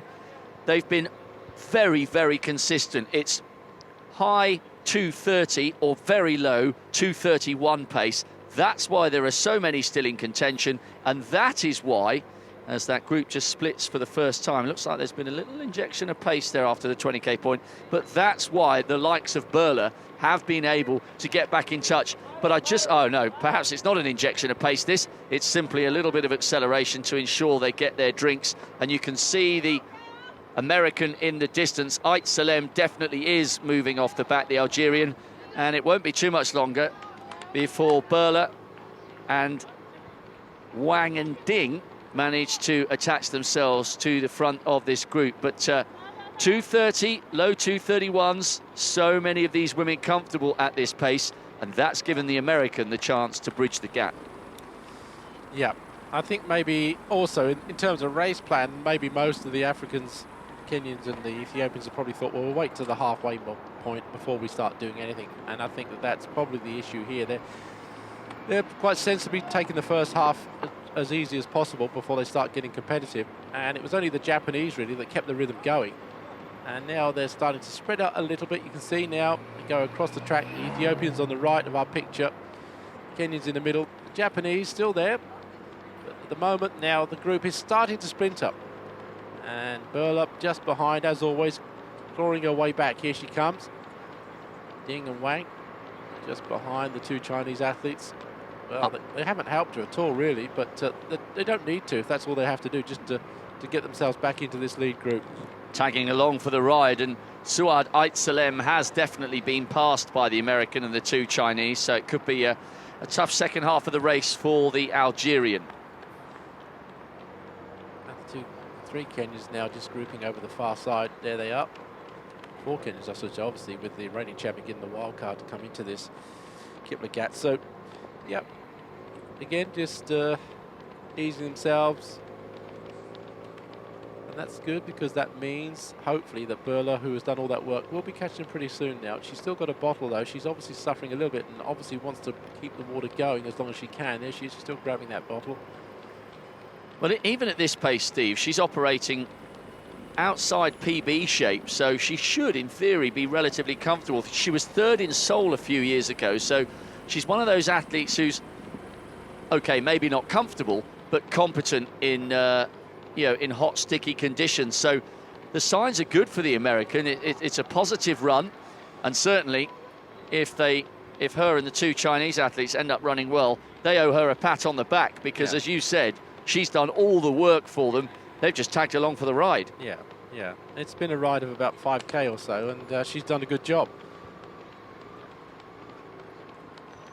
Well, they should hit halfway very, very soon. The American has ditched the drinks bottle. She's running well. She's in good rhythm. You can see that. She's running faster than this lead group. That's the way you've got to look at it. She's caught them up. So if she wants to, she could take it easy for a while.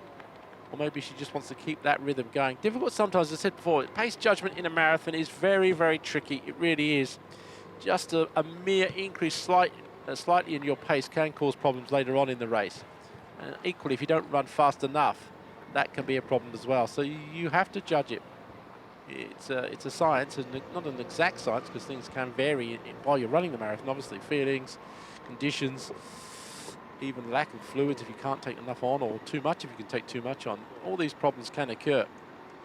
So halfway, good running, nice and steady. It's mid to high 2:30. So they've done the easy bit, as they say. Now the race proper can begin, and as we've reiterated a couple of times, most of these women with a pace on course for just around or under 2:31 will be comfortable at this pace. Well, the average split per K, we get some of this information sometimes, and it doesn't come through all that often, but the average split that we've been told is it's 3:35. So for the overall pace up until now, 3:35 for each K. But the last split was 3:56, so they actually slowed over that last K. Now that might be the feeding station, or that might be the fact that they are slowing a little bit. But that's allowed, I think, for the American, obviously, Burler to come through now and close this group down. 5:64, just running on the left of frame there with that very distinctive, lovely, effective, long loping stride. Edna Kipligat, the defending champion. Still no move from her. Well, they're really, other than one or two dropping off the back of this group, like Ait Salam and Sultan Haydar of Turkey, there really hasn't been too much change here since the very beginning. Just watching to see where the American and the two Chinese athletes are, it's quite They're difficult. in the group already, Rob. They're there. There's Burler. Oh yeah, they've bridged the gap. Yep, they are. That was a quick close up after that feeding station. I think they've moved up very quickly indeed, and they're just tucking themselves in nicely now.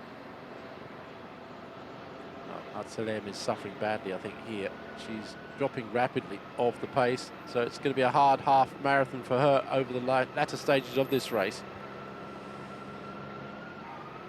Kipligat looks good. She's just out of frame at the moment on the far left of shot, but some of the other women will also be feeling pretty comfortable. What an achievement that would be. No woman has ever won 3 world marathon titles. At the moment, Kipligat's tied on 2 with Catherine Enderhaber. Enderhaber came close to 3. She finished second behind Paula in 2005. So the silver was sandwiched in between her 2 titles in Paris in 2003 and then in Osaka. So a little piece of history on the line for Edna Kipligat. She's on the far right of frame, 5:64. But there's still a long way to go, and there are some classy women in this field who will feel they've got a great chance to challenge the defending champion. So she won't have this all her own way. Acosta, who we saw early on moving up before Burler did another chase group through to the leader. She's still looking very comfortably there. There's Costa, green shorts with the white top, looking very good after working her way back. She's looking at Burler, I think, there now, and what are you doing here? Yeah, exactly. I mean, where have you come from?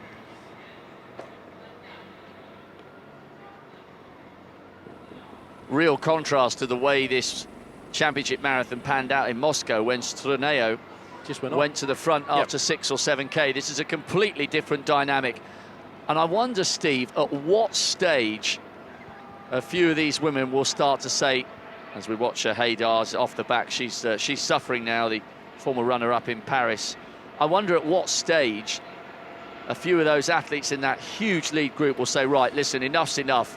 We need to start winding this up and dropping a few of these athletes because there are too many here in this group. I think it's much like the track races. I think they'll probably take it as easy as possible and just see if the actual race itself has any effect, the distance and the effort on the other athletes around them. And then they'll probably wait until maybe, I don't know, getting on to 35K maybe before they start thinking about maybe tactics, because wait until then, let the race actually have its effect and do most of the damage. After that, use tactics, as it were, to actually produce the goods. So I don't think they want to do too much now, although, every time I say that, one of the other athletes moves to the front, and obviously you can just see here, Shiga Matomo just moving ahead of the group. The Japanese, I think, have just done all they had to do to keep the momentum going. They haven't made any big surge, as it were, for about 3 or 4 kilometres. They've just, whenever the pace has dropped, just got to the front and just ticked it along even more. Cameras focusing on Sultan Haydar and the likes of Lishan Dullah, who've been dropped by this group. Good crowds around the city. When you think that all you see really is about 10 seconds or so of athletes passing you, it's a bit like the Tour de France. You know, you spend all your day there waiting, and then just whoosh, they go past and that's it. Whereas we're lucky, we can see all of it on the television. It's great to see crowds out supporting the marathon. Yes, it's been really well supported, this event. Good to see. And you were talking about the traffic, Steve. I wouldn't want to be stuck in that at the moment. They're laying on a world-class marathon here, the clear roads for the athletes, but for anyone else, perhaps who didn't realise the World Championship was on, they've got a nightmare Sunday morning. Yeah, not the right day to go across town. No. Sugatomo, they're just keeping that beautiful sort of like style of hers going. Low arm carriage, head movement negligible, just keeping it to a minimum.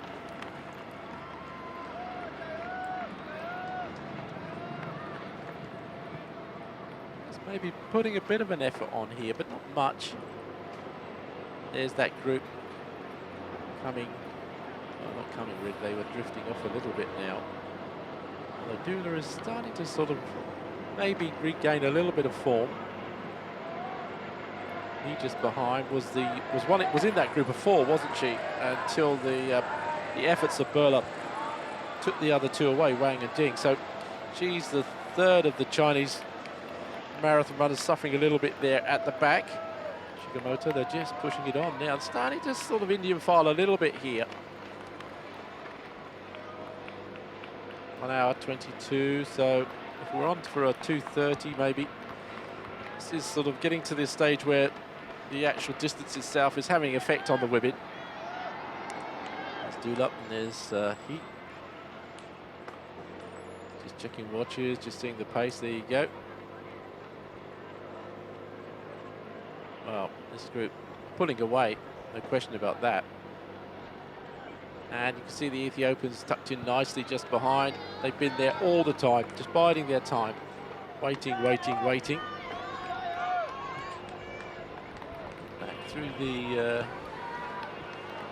Back through the past history, Ethiopia have not won a gold. Yes, it's quite unusual actually, when you think how dominant they've become in recent years.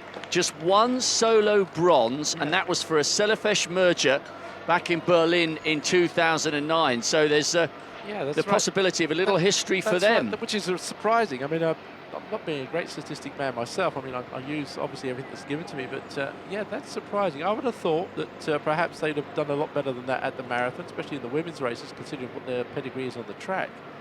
But here in the marathon, this could be significant for them, really. It's early days. Let's not put too much pressure on them. But it would be good if they could maybe get another medal here for that great nation at distance running.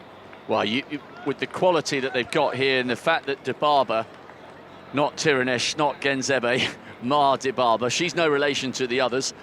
It's not inconceivable that they get on the podium here and get in contention for the top honours. As the cameras continue to show us Dullah and He, 3rd of the Chinese athletes. The other 2, courtesy of a free ride on the back of Serena Burla, have managed to reattach themselves to that lead group. Well, we mustn't forget the lone Korean there, Hae-Sung Kim. She's been there. She is 6'9". She's just been literally keeping her eye on everything that moves there. She's a diminutive little figure, but she's been in that group all along, watching and running very well on her own.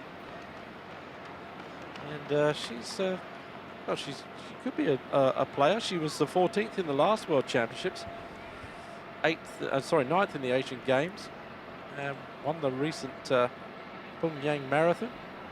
So yeah, who knows? I mean, we saw Gebre Selassie come through in the men's to a shock win. Maybe it could be the same here for some. Well, early days again. The lead camera focusing on that group of 2 now.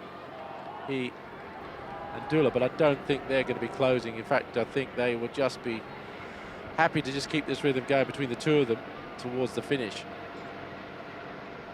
Yes, I can't see them reattaching themselves. It just doesn't look to be the same kind of cadence that we saw from the likes of Berler. Now, In fact, is that the two I Chinese? think Wang and Ding there. I think that's Wang and Ding who were with Berler coming into this group, and now finding the pace a little bit too hard after trying to cling on to Berler for that period of time of, what, 5K or so to bring the Berler anyway up into this group. Berler stayed there. She's run well. She's still in that group. But the other two, I think, have suffered, and they're now going off the back.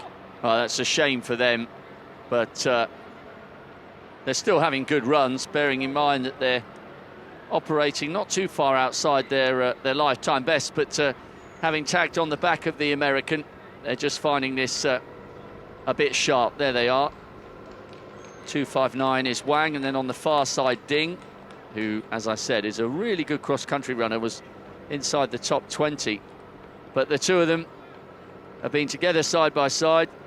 Perhaps their time in the lead group has come to an end. So 24K, and we're 6 kilometres away from the 30K marker. And usually in the big city marathons, as far as the pacemaking duties are concerned, the last of your pacemakers, you normally have one or two that drop out at halfway, the last of your pacemakers tend to go at 30. And in the big city marathons, that can be the time where the race proper begins with, you know, what, around about 7 miles to go. From 19 to 26, it can all change. So we are edging closer to the stage of a race where you might expect somebody to try and make a move. And one by one, as is being indicated by the two Chinese drifting off the back, one by one, this group is going to begin to get whittled down. Well, pacemaking is difficult, isn't it, in the city marathon? Because if you're going to take anybody to 30K and you're good enough to do that at the pace they want, probably good enough to go on a decent marathon yourself. And some of the great marathons really have some real talent taking them to that sort of level for 30K. Here, though, I think it's been a little bit different. They haven't really hit it hard right from the word go. It's been a casual, not casual, it's been a normal start, shall we say, to the marathon. They've all been very happy just to stay in that group for a long, long time. They're still in that group, in fact. So really, at the moment, it's just a case of trying to hang on for as long as you possibly can. Now, again, this could be something of nothing. Are they coming up to a drink station, or has there been a tiny little bit of a split? Edna Kipligat has just raced past the likes of the Lithuanian Drastauskaita, who has just gone to the back there, and it's the first time we've seen Alessandra Aguirre, the talented Spaniard, not right up there at the front of that group. As I said, the gap, it could be something relatively insignificant. We know the two Chinese have been dropped. They're off the back, as Berler's just on the back right of frame there. Did brilliantly to bridge that gap, but she's the only one of the three. But look there, you can see there's a definite gap. It's the tall, very distinctive Lithuanian at the head of that group. The Russian has also dropped back there. Proclapa. Ding's moved past her compatriot, and she is the better of the two Chinese, so we might have expected that. But some of the Europeans have drifted off the back. The Lithuanian, the Russian, and the Spaniard, Alessandra Aguirre. So one by one, they're coming off the back. 5.64 is Edna Kipligat. Now, has she got a problem, or was she caught napping a little bit? Was she just tagging along with the likes of the Lithuanian and also Aguirre? And Costa's gone off the back as well. So we've lost the lost some of the Europeans off the back of that group. So we need to keep a close eye here to see whether Edna Kipligat has started to struggle. She's the last of the Kenyans, but could just be a drink stop. Yeah, it could be a drink stop. I think you're right, though, Rob. I think there was a slight, a slight gap opening up there. It could have been the fact that they were coming into a drink station. They just wanted to make sure that they got what they needed there. Kipligat, though, there she is, next to that motorbike there. She still looks comfortable. I think that perhaps it was a case of just maybe grabbing a few extra bottles of water. You never know. You never know. We'll keep track of that because obviously it's important, because if that's the case, then the defending champion is suffering a little bit here. And the Europeans have definitely gone off the back. The Russian, the Lithuanian, Costa and Aguirre, who did so well to bridge that gap. And as far as those who caught the leaders are concerned, it's only Serena Burla who at the moment has managed to stay there. There she is, 8.67 and 5.64. There is Edna Kipligat. She's got her drink. She's back with the leaders. But Shigetomo's pace, the Osaka Marathon winner in 2012, is beginning to have an impact on this race. And bit by bit, this group is splintering. Yeah, she dropped off there. Ding is coming through, though. I did her a disservice. She was suffering a little bit, I think. And she dropped off that group of about 4 that Burla was pulling through. She was a bit adrift of that. Wang and... I can't remember the other Chinese athlete that came through. Wang and Ding it was, but I think the Ding now is actually coming back again, so she's found a little bit of form. And she's got the Europeans to try and use to draw her back towards that group as they drift back. She's got something to aim at. You can see the Shigetomo, they're dropping her arms a little bit there, waving her hands around, just trying to relax her arms a little bit. Some behind, though.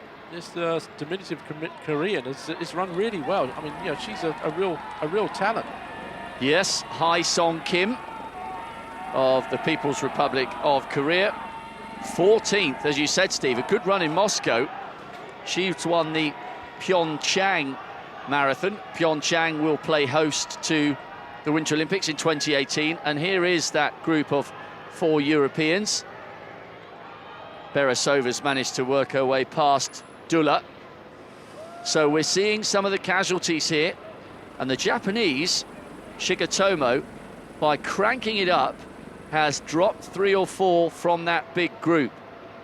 And as far as the Kenyan aspirations are concerned, at the moment, Edna Kipligat is still there. So we have the 3 Japanese, we have the 3 Ethiopians, the 3 Kenyans, and Serena Burla doing her best to hang on to the back of that group. She's still there at the moment, although the American, the plucky American, who made up so much ground coming up towards halfway, she too has seen 3 or 4 meters grow between her and the back of that group. So she just needs to focus here and pull this back. If she's having a bad patch, she just needs to try and ride it out. She's got a lifetime best of 2:28, so she's capable of staying with these women, in theory.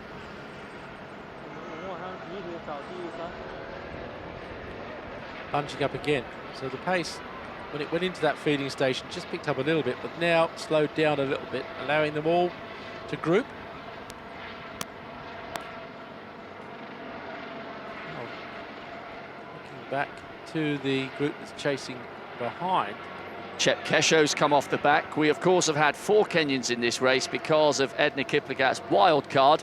If you're a defending champion, you qualify automatically. So, Viseline Chep Kesho, who was 3rd in Paris this year, she won the Milan Marathon last year. She's going through a bad patch, and she's now been passed or joined by the likes of Costa of Portugal, Aguirre of Spain, the Lithuanian, and Proclapa. So, one of the Kenyans has been dropped. We've got Serena Burla, the American, trying to hang on. Edna Kipligat still very much in that group. And the 3 Ethiopians tucking in behind the Japanese leader and the current 2nd place athlete, Hyu Song Kim. Flying the flag for the People's Republic of Korea. And now we are in to the heart of the race now. It's almost become a decent-sized pack, this. Ding has caught up the Europeans. She hasn't gone past them yet, but you could argue she'll have more momentum than them because she's moving through the field, whereas they're coming off the back of that lead group, and Chep Kesho has just decided to try and tuck in with the Lithuanian, the Spaniard, Wang, on her own at the moment. She is the 2nd best placed of the 3 Chinese athletes, 26th back in Daegu. So all sorts going on here. Ding trying to close the gap on the lead group. Wang's running on her own. Chep Kesho has drifted back towards the Europeans. but we still have a very talented trio of Kenyans, a trio of Ethiopians, and a trio of Japanese athletes up in that top group. Yeah, it's boiling down now, and the remains of that pace is starting to have its effect. See there, maybe at the back there, 3:53. So just maybe drifting off. I have to wait and see. Segaya there. No, I don't think she is actually. She's just easing herself to the back of that field. Well, Wang, he was coming through very fast at one stage.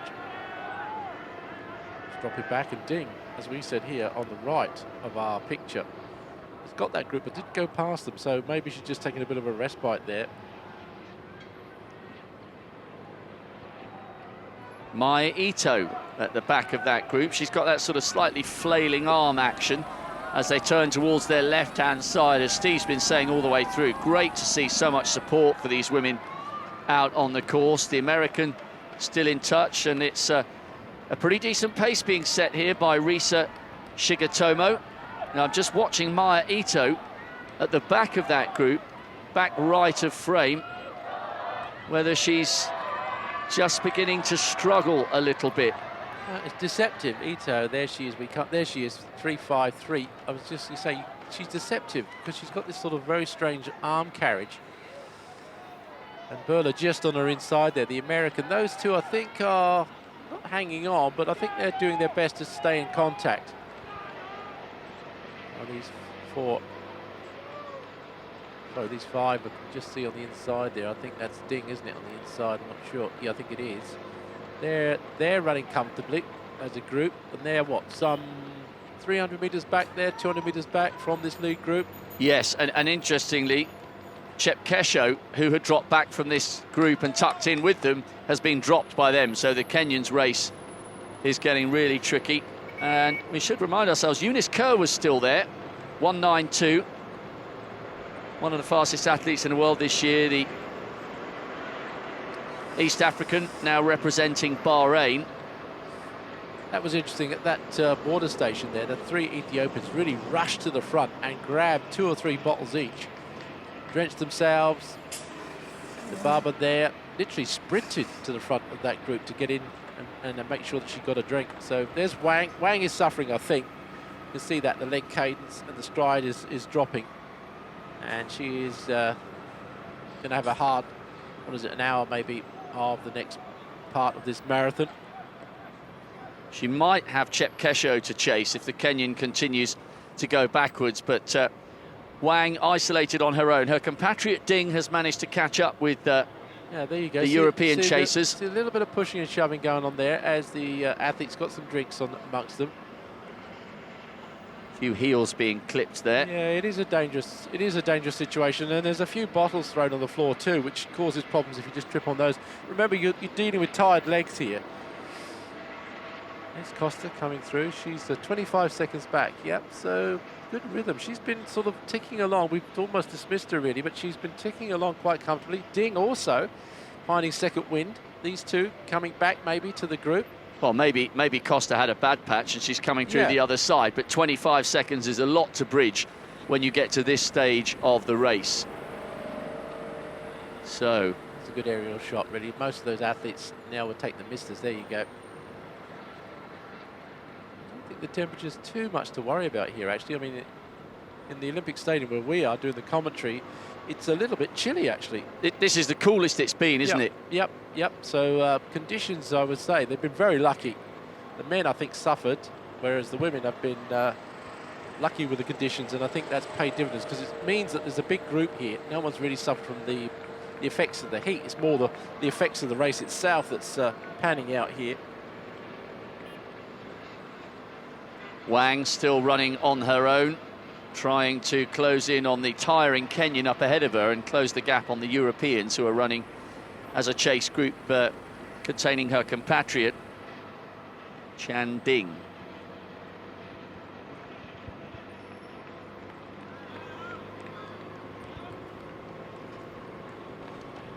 So I make it around 12 athletes in that group, 3 Japanese, 3 Kenyan, 3 Ethiopian, one American with Burla, Hai Song Kim of Korea, and then the Kenyan representing Bahrain, Eunice Kerwa.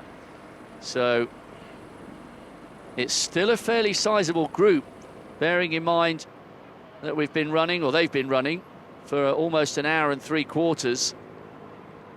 There's this group, then there's the second group just behind, which we saw previously. And then if you're looking back even further down the road, there isn't another athlete in sight.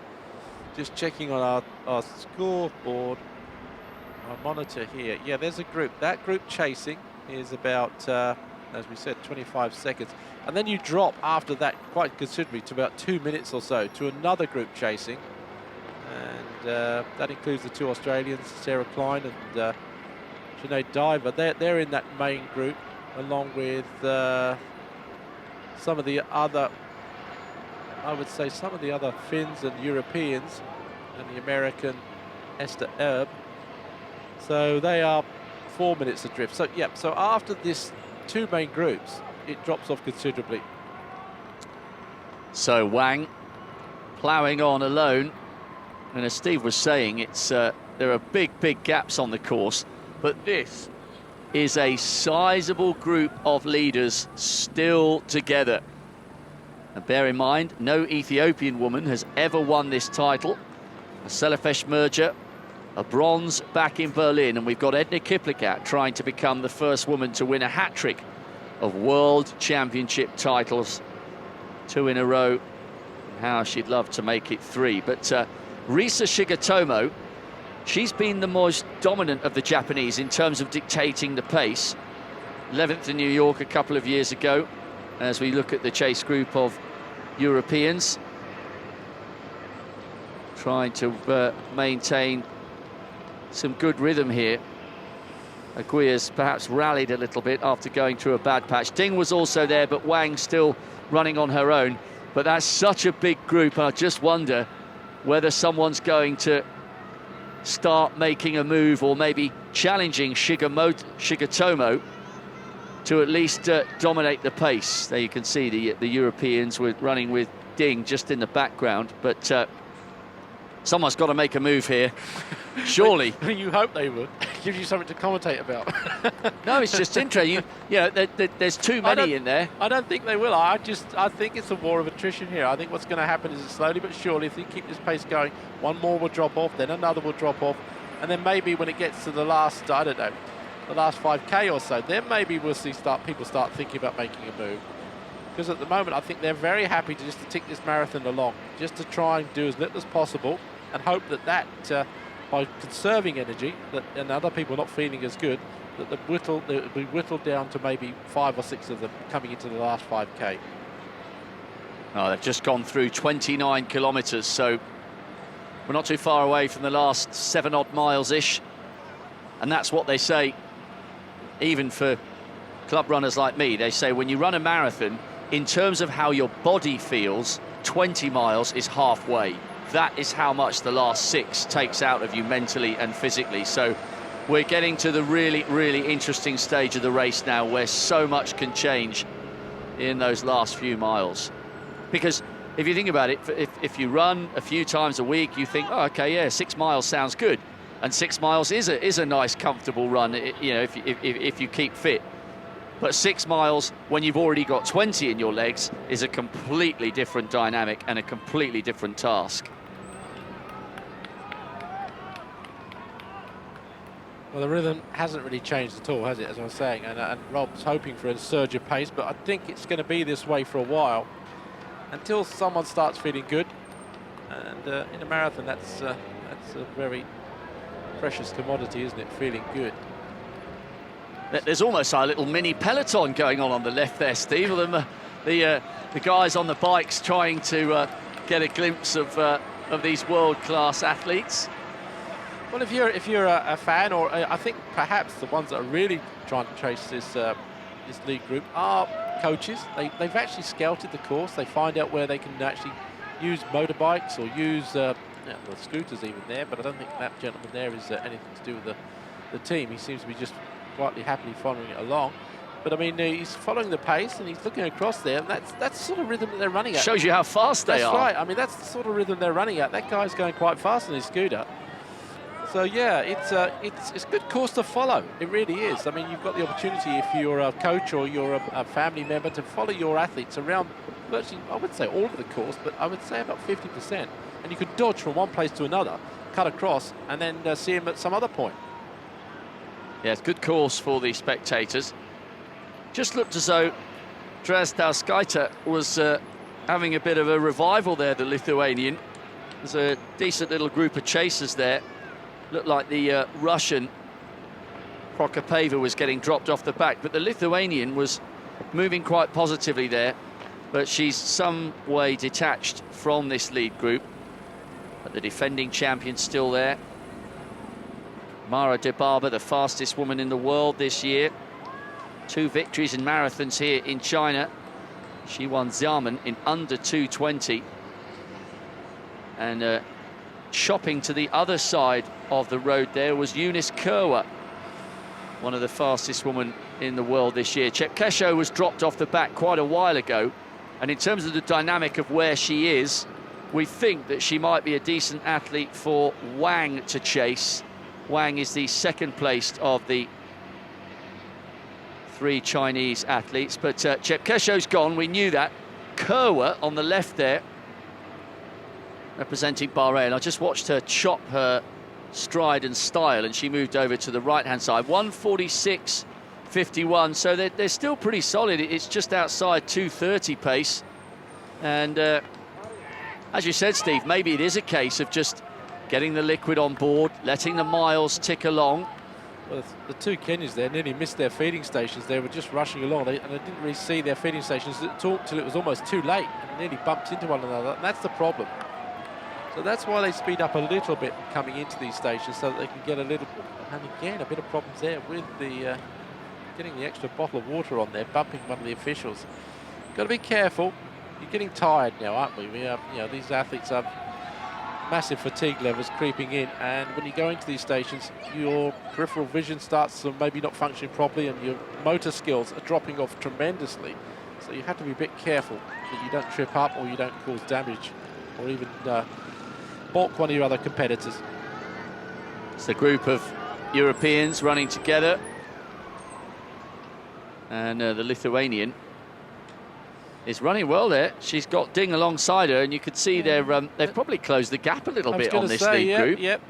Well, the camera foreshortens, but I mean, yes, they're not doing too bad. I mean, we've been saying it, and you've been hoping there's been an increase in pace, but I don't think there has been an increase in pace. I think, as you say, it's been steady all the way, nothing much to sort of worry about. The others at the back there have been drifting off, drifting back, drifting off, drifting back. And going into all these feeding stations, they slow down, so it allows the other group to catch up. And there we are. At the 30k mark, Kipligat's there. Tsege, De Barber, Tufa, Mida, Kirwa, they're all there really. And then it drops off to that second group really, doesn't it?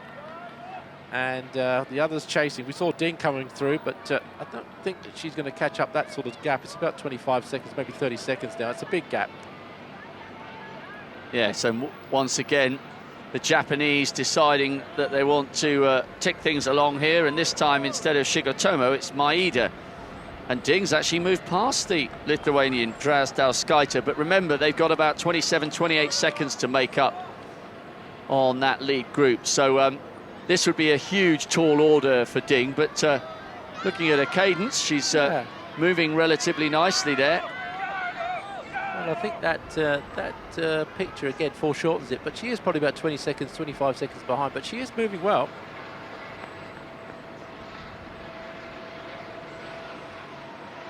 Then a few metres back down the road, Costa's been dropped, and Aguia's trying to hang on to the back of the Russians. So interesting dynamic for the athletes ranked around about, what, 13th to 17th and 18th. Interesting as well, Steve, there hasn't really been any desire from the Ethiopians in the field or from Edna Kipligan and the other Kenyans to share the duties setting the pace. They've been more than happy for the Japanese to get on with it. Well, the funny thing is, I mean, last night in the 5,000 metres, I was obviously pleased that Mo Farah actually won the race. But I was disappointed in the Ethiopians. They didn't seem to have any race tactic at all. They were just waiting for something to happen, and when it did, they just didn't follow. And some real class athletes there from the Ethiopian team, and it seems to be the case in all their distances at the moment. They just, apart from obviously Barber, they don't seem to have a race plan. They just seem to sort of drift along, and they seem to be doing the same thing here, which is a bit of a worry because they're playing into the hands maybe of some of the other athletes if they do that. One we must always give another. We haven't really been mentioning old Hae Song Kim there, have we? The Korean who's been ticking along really nicely, the little Korean there in that group. She's done nothing wrong. She's just been the lead on the sort of like the second place all the time through this race, throughout the whole. There she is in the blue strip of Korea. Just been running really well, just been comfortable, not doing anything too exciting, not doing any damage at all, but just following everything that moves at front. Yeah, going back to that 5,000 metres, I agree. Haywas Gebrhiwit's a really, really exciting athlete. He stormed his way through the field in Moscow to pick up the silver. He actually beat Mo Farah at the beginning of this season as we watched Ding moving away from the Lithuanian. She's got 20-25 seconds to make up on the lead group. Gebrhiwit beat Mo in the 3,000 metres in Doha at the start of this season, and he beat his compatriot Kajelcha for the bronze. But I think if he'd gone earlier, if he'd been aggressive, as Caleb Ndiku, the Commonwealth and African champion, was, he may have got closer to beating Mo Farah. So yes, he's on the podium again, a bronze to go with his silver from 2 years ago, but he could have been a little bit more aggressive in that race last night.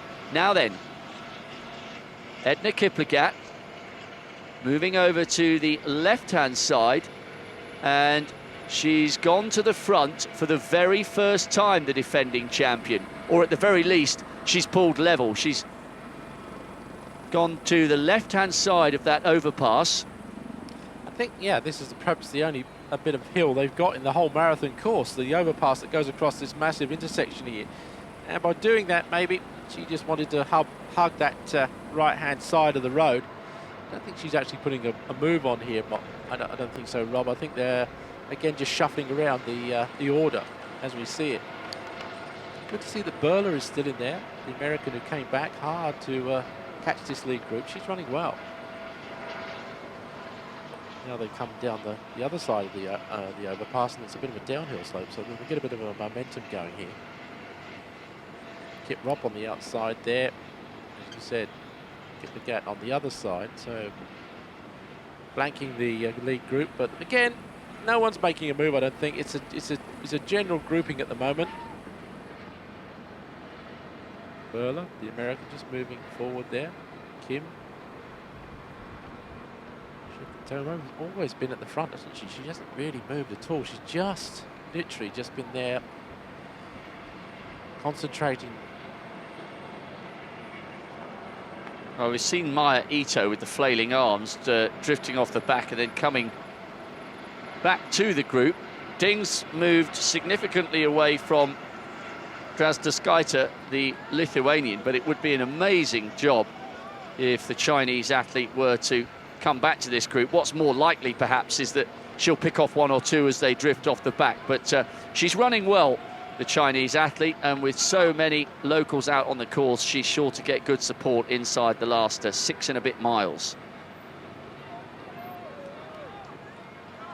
Well, it's there are two. You can just see the Chinese legs right at the very top of the picture. Well, there are still too many of them to come up and predict a winner at this stage. I think Kipligat's looking good, but we haven't really seen 23 seconds, so it's quite a margin for the Chinese chaser to make up. We haven't really seen any indication yet. And look at that. Kipligat has glanced over and she's talking to one of her compatriots there. They're exchanging. It's not a full-on conversation, and you could be pretty sure they'd be talking in Swahili. And I'd be relatively confident to say the likes of Berla, unless she's done high-altitude training in Iten, the two of them talking to one another in a language that the others won't understand. It's the Lithuanian. She's been dropped by Ding. So they're comfortable enough to talk to each other.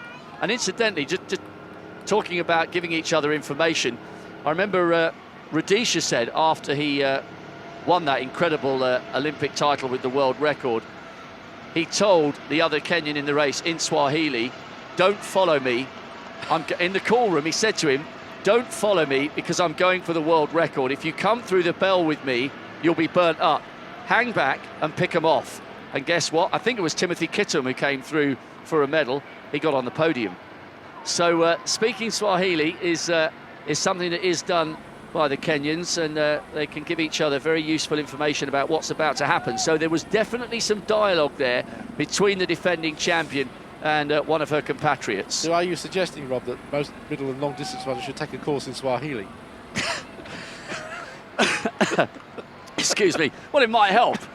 I mean, you know, imagine if a few of those guys in that call room had managed to understand what Radisha was saying without letting on. Well, you can understand it, but you still can't keep up. Anyway, back to the race. The Barber now just taking a bit of water as she moves to the front again. I don't think that's a significant action. She's just easing herself to get a bit of fluids on. Kenyans again grabbing their fluids and losing a little bit of ground as they go through the misters. They're splitting up a bit. Kipligat now just picking the pace up a bit more. I get the feeling, though, that the other two Chinese are just suffering a little bit. Sorry, not the other two Japanese are just suffering a little bit, really.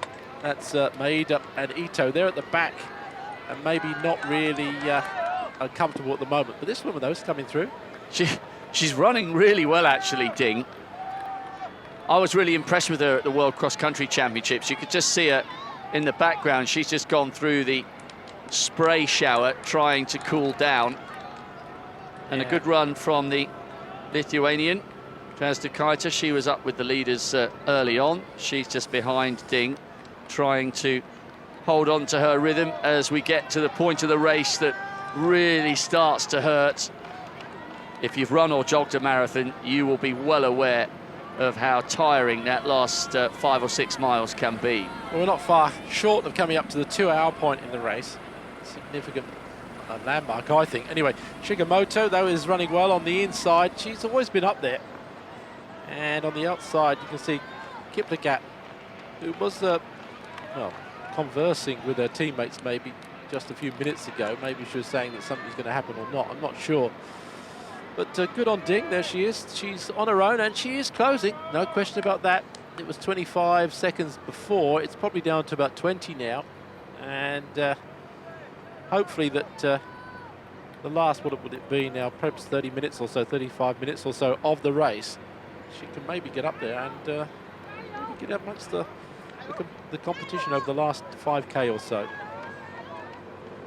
So the group split across the road. Burla trying to hang on. I think Maeda and Ito, as you said, Steve, are beginning to struggle as they go past the magnificent National Tennis Centre. Huge facility here towards the heart of the city as they head back towards the Olympic venues that have been preserved and maintained magnificently. Well, that's the great Bursnest Stadium. It is an unbelievable structure. At night time it lights up. And I think that is the tennis centre still, isn't it? Yeah, and there's the, I'm not sure what this is. These are the IB centres, which are now used as conference centres. There's the bubble, the swimming pool. So yeah, I mean, look, it just goes on and on. I mean, the actual, when we came to the Beijing Games in 2008, the actual size of the Olympic complex is beyond belief. The actual size of the Olympic complex, even the car park for the coaches and the official cars was, I think, bigger than the London Olympics itself. The actual car park itself. That just shows you the scale of what Beijing did here in the Games. Right, let's bring you up to speed with what's happening here, because there's a little bit of splintering going on. Maya Ito, 5.35, with that distinctive left to right movement with her hands. She's just having to rally a little bit. And also, for the first time, Serena Burla, the American who did so well. Remember, she dragged the two Chinese back to the lead group. She's come off the back. And it won't be too much further before the likes of Ding, who's now going past one of those amazing structures on this Olympic sports complex.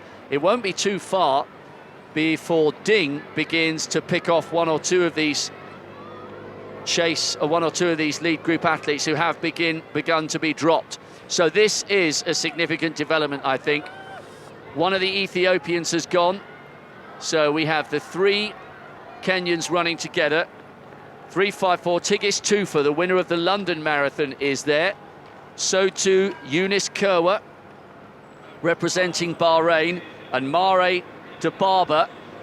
So it's Turfi Tsege, who was third in the London Marathon. She's the Ethiopian who's struggled and been dropped off the back. So for so long we were 12, and now that group has splintered down to 6, Steve. Yep, you're right. The Swahili conversation has done something, hasn't it? They've obviously decided that was the point of the race where they're going to start making a move. And I think Kipligat just conversed with our other two compatriots there and said, right, what are we doing? Are we doing something or not?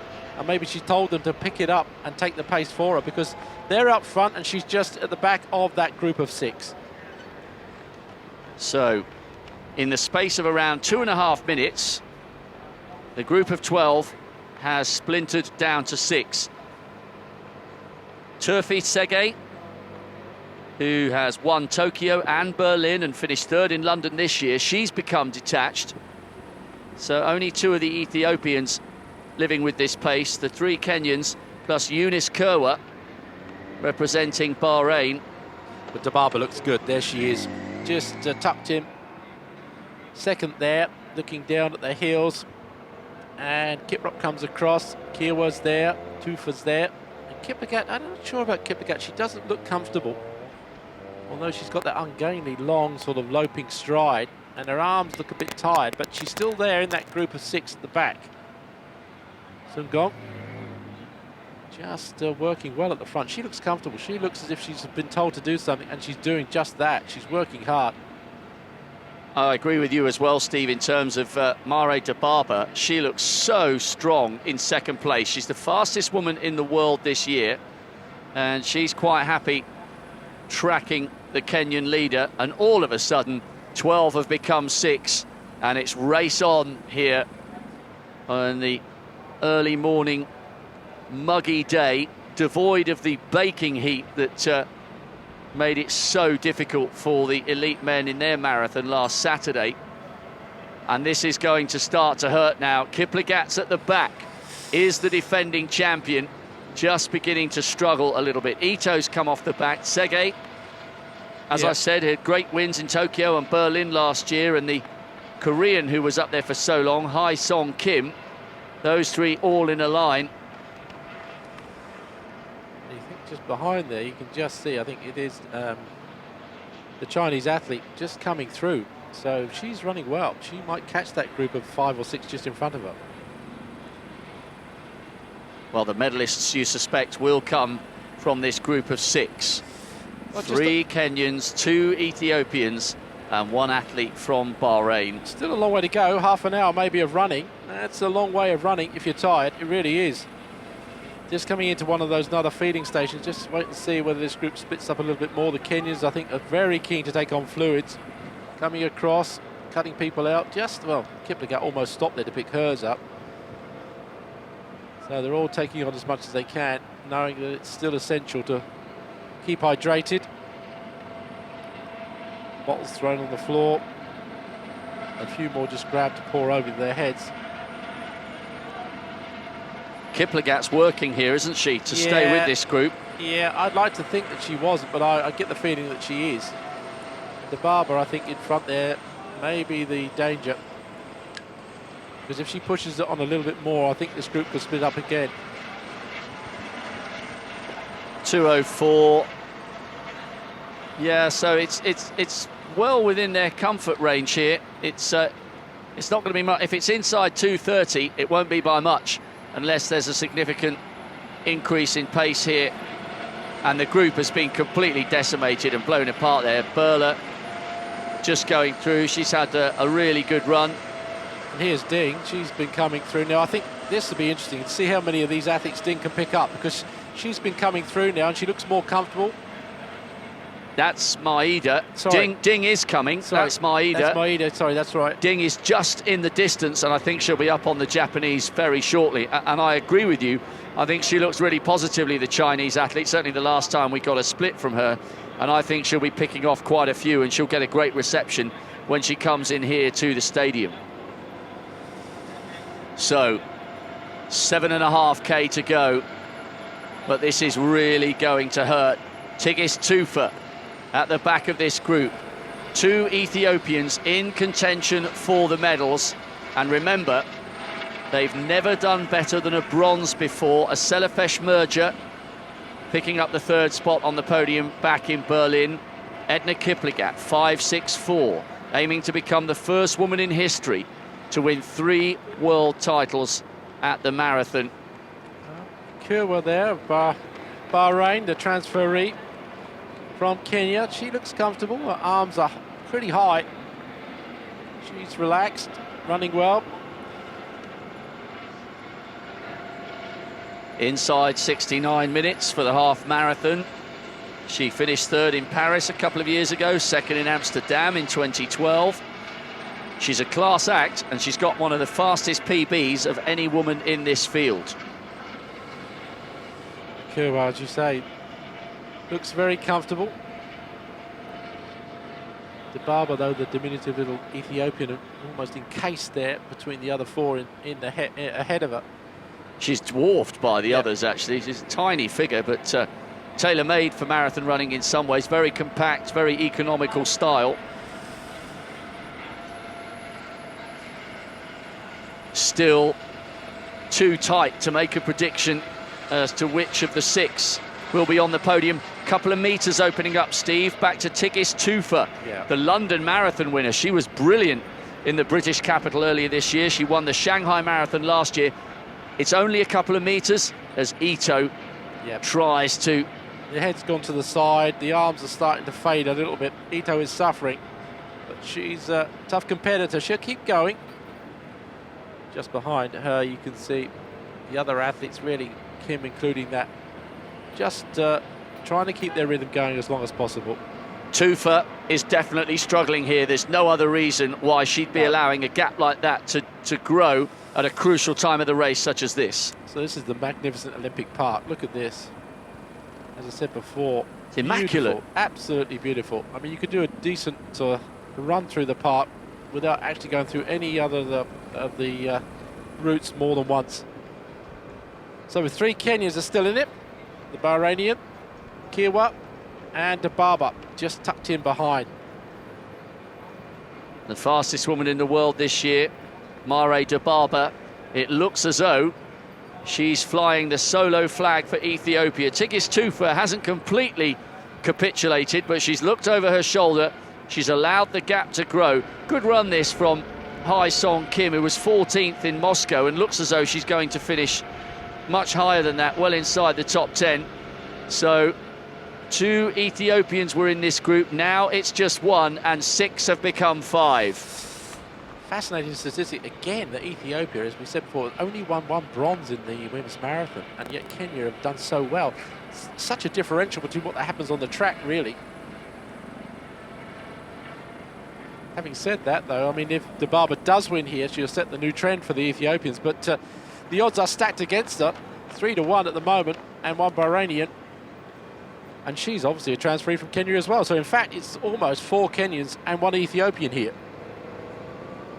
Just looking, the Kenyans had a clean sweep in 2011. That was the first of Edna Kipligat's titles, when the hugely talented Priska Jeptu got the silver and Sharon Cherot got the bronze. Long way to go before we start talking about a gold, silver and bronze for Kenya. But there are still 3 of them up there, with Eunice Kerwa and Mare de Barber still very much in the mix. But there's some great drama to come here over the closing stages. Kiwa pushing it hard. The transferee running out for Bahrain. She's got the best time that's well in her capabilities of running here. So she's a real danger. Looking very comfortable, very impassive. 3 Kenyans just holding their own. Tufa's gone though. She's literally been ejected out the back, and that's a shame really. Checking her watch to see what's going on. It's amazing how quickly it can unravel in the closing stages. 1 minute you're on the group, and the next you're going through a really bad patch. Just looking at the winning margins of the last 4 editions of the championship, it's usually pretty tight. Enda Reba won by 8 seconds in 2007. Bai Zhu of China had a 10-second margin in 2011. Ito still grinding it out there. She's having a good run, but clearly hurting.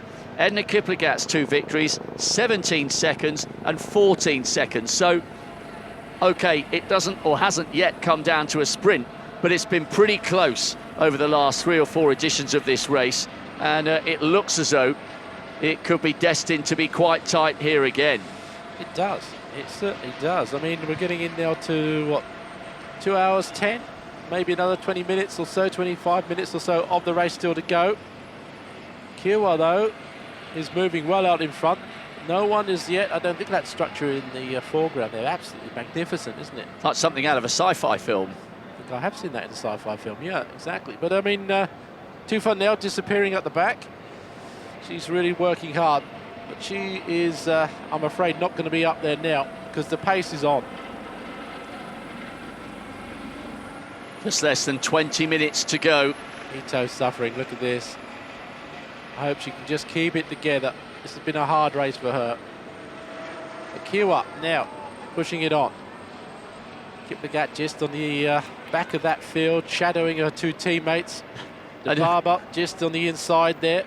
If you didn't know Barber was there, you'd think there were 4 in that group. She's dwarfed by the other 4 women.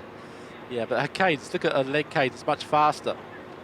Kipligat behind her, though, is really tall. Long legs, just beating away there. Kiprop perhaps looking as though she's working really hard there.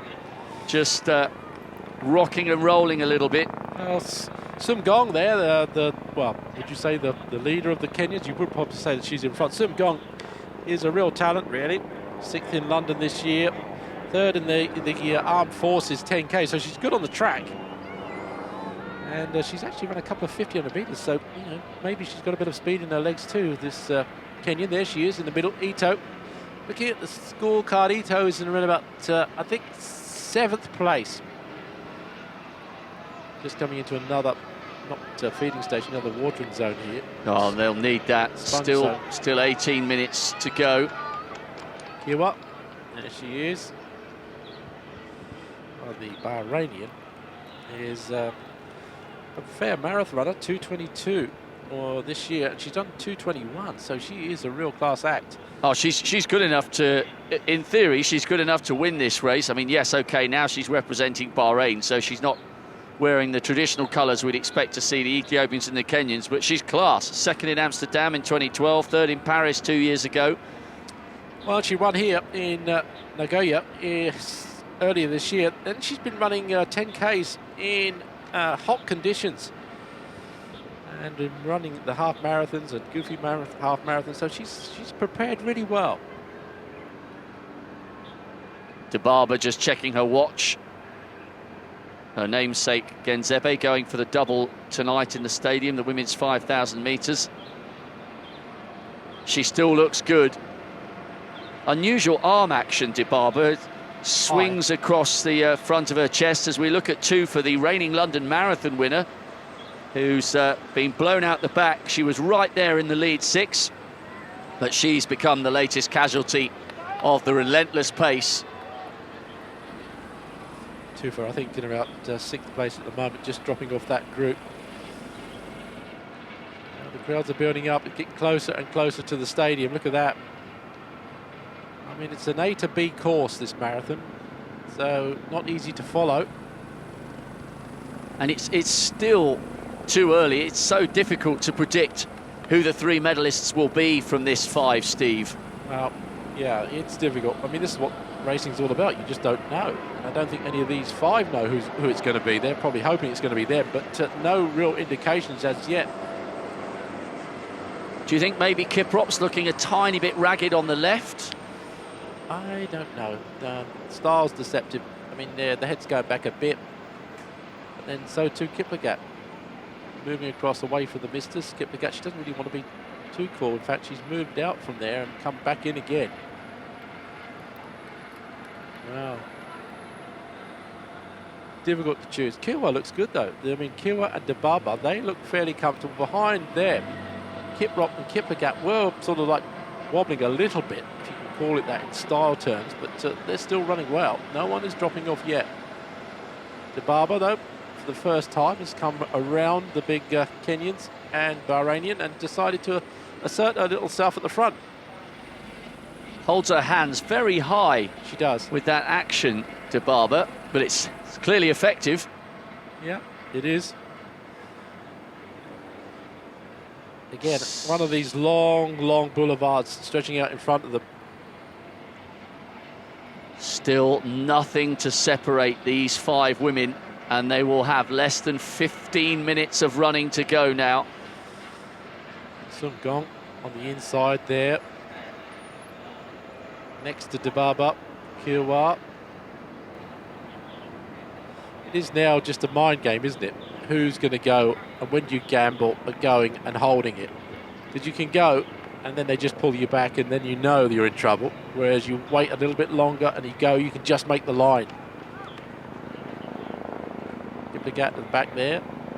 She must be thinking, this is going to be number 3. This is going to be what I've got to do. This will make me something in history if she can do it.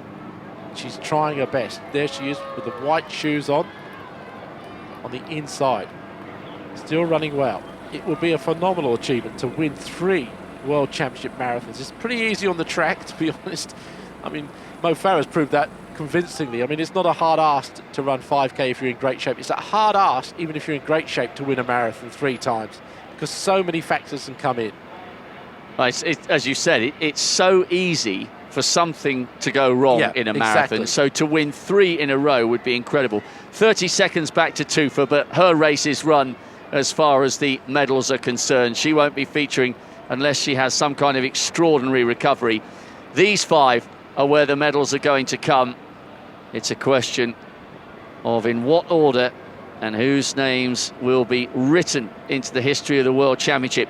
To Barber, possibly, if you were trying to read anything into body language, she's looking good. She's not afraid to go to the front, but it's still too tough to tell who's feeling good. You can't get inside their minds, and that perhaps, as you've said, Steve, that's the key to who's going to come through. Who has the mental belief and who has the desire and the drive to fight through the pain that they will all be feeling. Very poetic, Rob, really, but it is pain, really, that's the main problem there. Yeah, I think Kipligat, for me, the closer she gets to the finish, the better she'll become, because she's got more incentive than the others to do it. Whereas the others, really, they'd love to win. They would dearly love to win, but have they got that same incentive? I don't think they have. And if we remember how brutally hard Straneo took the pace out in Moscow and how hot it was much hotter, actually. Okay, not with the same humidity. It was boiling when we commentated on that race in Moscow, and it took absolutely everything out of Edna Kipligat. She only got away from the Italian very, very close to the stadium. Winning margin was 14 seconds. I think she said after that race, if I remember rightly, that it was one of the hardest things she'd ever done. And you know, she's run some really, really big races. So she knows how to go through the pain, and she knows how to rely on those competitive instincts. So the experience and the credentials that she's got put her in a very strong position that's what here. I was going to say, the closer it gets, the closer that she's going to get to that gold medal, I think. But the others, on the other hand, if they're thinking clearly, they would think that. And they would start thinking, well, we've got to start breaking it up now. We've got to start making it so that no one has that confidence over that last 3 or 4 kilometres. And if I was to Barber, she looks the diminutive of the 4 here. Her leg stride is good. She could perhaps increase her cadence quickly and get away quickly. And I'm not sure whether the other Kenyans, maybe, you know, the fact that Edna is the defending champion, the fact that she is a Kenyan, you know, teamwork.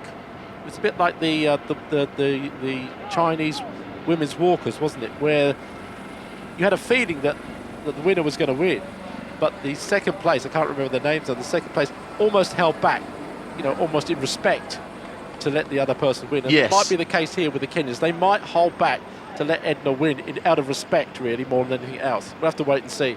Well, just looking at the personal bests of the others, Hella Kiprot running on the left there with a slightly laboured-looking style, but it's clearly effective. She's got a best of 2:24. That was set this season, second in Tokyo. So her lifetime best, a couple of metres there developing. Is that a sign of trouble there for Edna Kipligat? Maybe. We'll have to watch this. This could be significant. Kiprot, 2:24. And Jemima Sungong has gone 2:20. This is a problem for the defending champion, I think. For the first time, Edna Kipligan, who's been so dominant in Daegu and in Moscow, a few meters has grown between her and what is now a lead quartet, and she is suffering.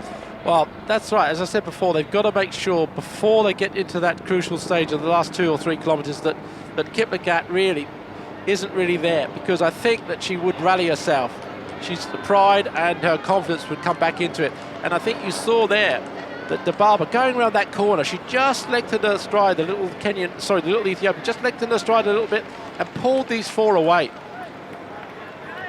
Well, Kipligat has been a wonderful, wonderful champion over the years, but I think her chances of winning a 3rd consecutive world title have gone. There's no other reason she'd be allowing a gap like that to grow at this stage of the race. It is still possible. She's an incredible athlete. It is still possible she could find something, but she's going to have to find it quickly. And de Barber has gone to the front there after coming through that drink station. I think they sensed that the big danger was slightly off the back, and I think de Barber has moved on a little bit. So too, really, you must admit, Sungong, the other Kenyan, is still pushing it on. There she is at the front there. When they went round that bend, de Barber made a little bit of a move and Sungong countered it. She went with her, and those two really made the difference between Kipligat holding on or dropping off. But Kipligat is still there. She's increased her stride a little bit. Maybe she can still come back. Who knows? It would be incredible if she managed to get back from there. She's clearly going through a really bad patch. But I would agree with you, Steve. She hasn't become completely and utterly detached. It looks unlikely she'd get back to the lead 4 at the moment. But the longer she can keep them in their sights, maybe she could find some kind of burst of speed over the last 4 or 5 minutes. But actually now, from that angle, it does look as though a few more meters are growing between the defending champion and this quartet out front. Sungong running on the left there, 2nd in Chicago in recent years, 2nd in New York. She's won Rotterdam. She's got a brilliant PB, 2:20.48. Kiro looks good. The Bahrainian on the other side, though, she's been bobbing along very nicely there. So there's, again, not much to choose between these 4. I would say, though, that at the moment it looks as if Kiprot is suffering a little bit more than the other 3. Sungong driving the pace on. And she actually has a personal best, Jemima Sungong, some 3 or 4 minutes quicker than her Kenyan compatriot. De Barber is the fastest woman in the world this year. The tiny Ethiopian, effective style, effective stride. She's trying to produce a piece of history for the Ethiopians who've never won this race. And Eunice Coe is still there. And as the Bird's Nest Stadium looms into sight, so they realise that they're closing in on the finish of the race, and they've got to leave it all on the course here. Great to see so many Chinese spectators lining the route, and they're going to see a classic climax to this race. This is a great finish, isn't it? They're coming down the main boulevard here, the Olympic Boulevard as it were. This was where the walks took place during the Olympic Games, up and down here. Look at the lights in the background. Kipligat's suffering now, she really is. She's done all she could. She tried to hang on, and we thought she was given a chance. But Edna Kipligat now is out of the medals. But these 4 are fighting for it. Not much to choose now. Kiwa's piling it on. Sungong looks good. She looks over her shoulder to check where de Barber is, and de Barber is there. The little diminutive Ethiopian has not budged. There it is, stretching out in front of them. They've just passed the bubble, the swimming zone at the Olympics, and on the other side we saw the Bird's Nest. But they go down now before they turn around and come back towards the stadium. Well, Steve, 4 into 3 doesn't go. And having got so close, one of these women is not going to be on the podium. It's a brutal sport, this. De Barber keeps checking her watch. Does that give us a clue that she's got a plan here, that she's comfortable, that she's running within herself, that she's going to seize this opportunity to finally put an Ethiopian on top of the winner's podium in this event. So many dominant performances from Kenyans over the years. So this is the last turn, Rob. Look at this. I'm just going to say, there's the bird's nest. This is the last turn before they come about 200 or 300 metres further down and then turn into the stadium. And you've still got 4 women in contention for the medals. Well, surely this won't come down to a sprint at the end of 26.2 miles. But there's nothing to separate Edna Kipligat, Jemima Sungong, Eunice Kerwa and Mare de Barber. De Barber's the fastest athlete in the world this year. And Edna Kipligat just allowing 1 or 2 metres to grow between her and the rest. Only 3 can get on the podium. This is so, so close. But Kiwa there at the beginning, just adjusting her straps on her wrists, was almost preparing herself for a sprint. She has run a couple of 1500 metres this year. Maybe she's got the sprints in her legs. But look, De Barber still checking her watch. There's the shadow of the great stadium now.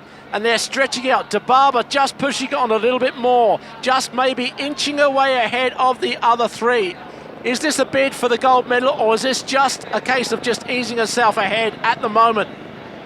The tension's beginning to mount here. Mare de Barber, the fastest woman in the world this year. She's at the front. Kipligat is rocking and rolling a little bit in 4th place, but her style is deceptive, and she's still there. 4 women in contention for 3 medals. It's going to be agony for one of them and ecstasy for the leader. They're turning towards the shadow of the stadium. This is going to be the tightest finish in World Championship history. Kerwa trying to force away on the inside of De Barber. The 2 Kenyans have been broken. Kipligat is in 3rd place, Kerwa 2nd. All 4 of them will come into the stadium at the same time. Sungong has allowed a gap to grow. De Barber leads, Kerwa 2nd, Kipligat 3rd. The winner could come from any of these 3, but has the tiny Ethiopian saved her best for exactly the right moment?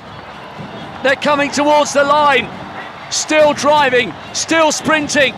It's going to be gold and silver to Ethiopia and Kenya, but what a sprint to the line! What a finish! And it's going to be Mare de Barber. What an amazing, amazing run. De Barber takes it by a single second. A superb finish to that run. Kipligat takes the silver, and a brave bronze for Eunice Kerwa for Bahrain. We have never seen a finish as tight as that. It could have been as tight as it would be in an 800 metres. Kipligat, a great, great champion in her time, but today she wasn't destined to finish on the podium.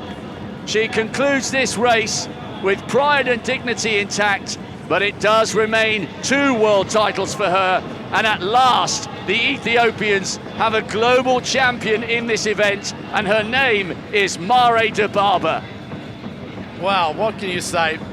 They came into the stadium, and normally there's a lap before they actually come through the finish, but this time they came into the stadium where the 100-metre mark was, and it was a sprint from the 100 metres to get the medals.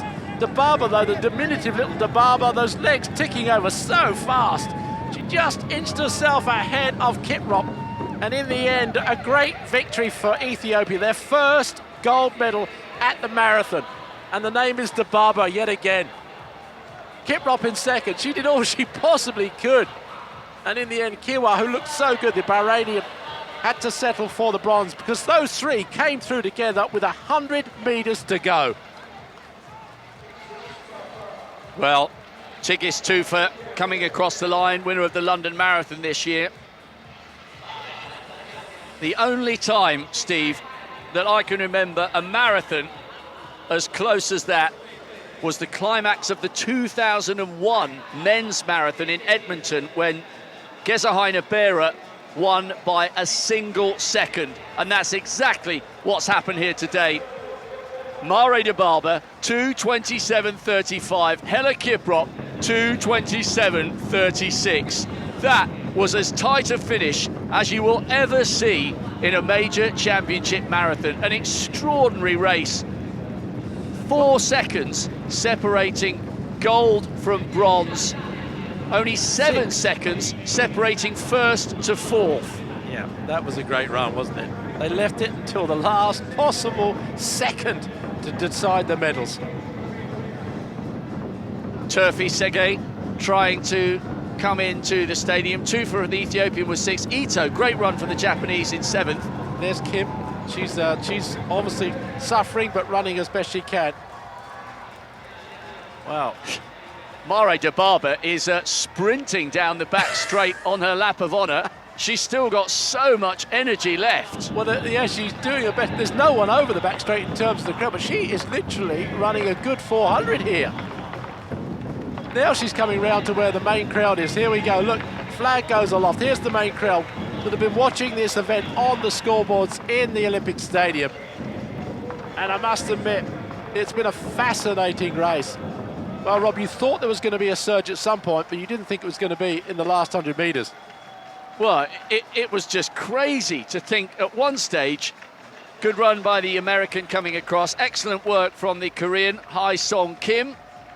And then comes Serena Burler. Well, she's done so much, Burler, to pull herself back and coming back into actually athletics for a terrible cancer scare. Great run from her. Well, you just won't see a tighter finish than that in a major championship marathon. It was absolutely extraordinary. Well, you just see to Sergei there congratulating her teammate on the victory. The other Ethiopian there just hugging her after the finish line. There's Costa coming through. We saw her earlier on coming back into that group. Just behind her, the other, I think it was Japanese athlete there coming through, de Barber. What a run. She had to go up into another gear. She had to go into sprint mode in the marathon to get that gold medal. And all credit to Helle Kiprot. We thought that perhaps her strained-looking style was putting her under pressure. Not as quick as any of her other 3 compatriots, but good enough for World Championship silver. And Kerwa, a bronze for Bahrain. It was agony to watch, such heartache, coming so close to a medal and missing out. But Jemima Sungong ending up in 4th place, just 7 seconds behind the winner. So tight.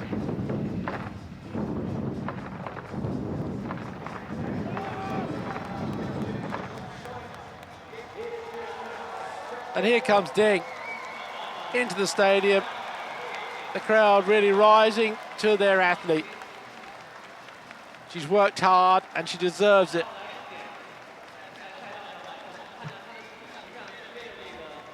Still run a really good time. 2:33 in these conditions. Mare de Barber will be the toast of Ethiopia and the toast of Addis Ababa tonight. An absolutely brilliant finish. Here we go. This is a replay of that last dramatic 100 metres. But coming under the last part of the stadium, it was close. But de Barber just had that metre or so. But this was the moment, Steve, where she came on the outside. I thought she might do it. Yeah, those long legs started working. But de Barber again, surged yet again. And in the end, as you say, a mere second over 42+ kilometres. Beautiful, long, sprinting strides. Takes the first Ethiopian gold in the marathon for women. Well, I wonder if the legendary Haile Gebrselassie is watching this on his house on the hill, which overlooks the city. If he is, there'll be a feeling of pride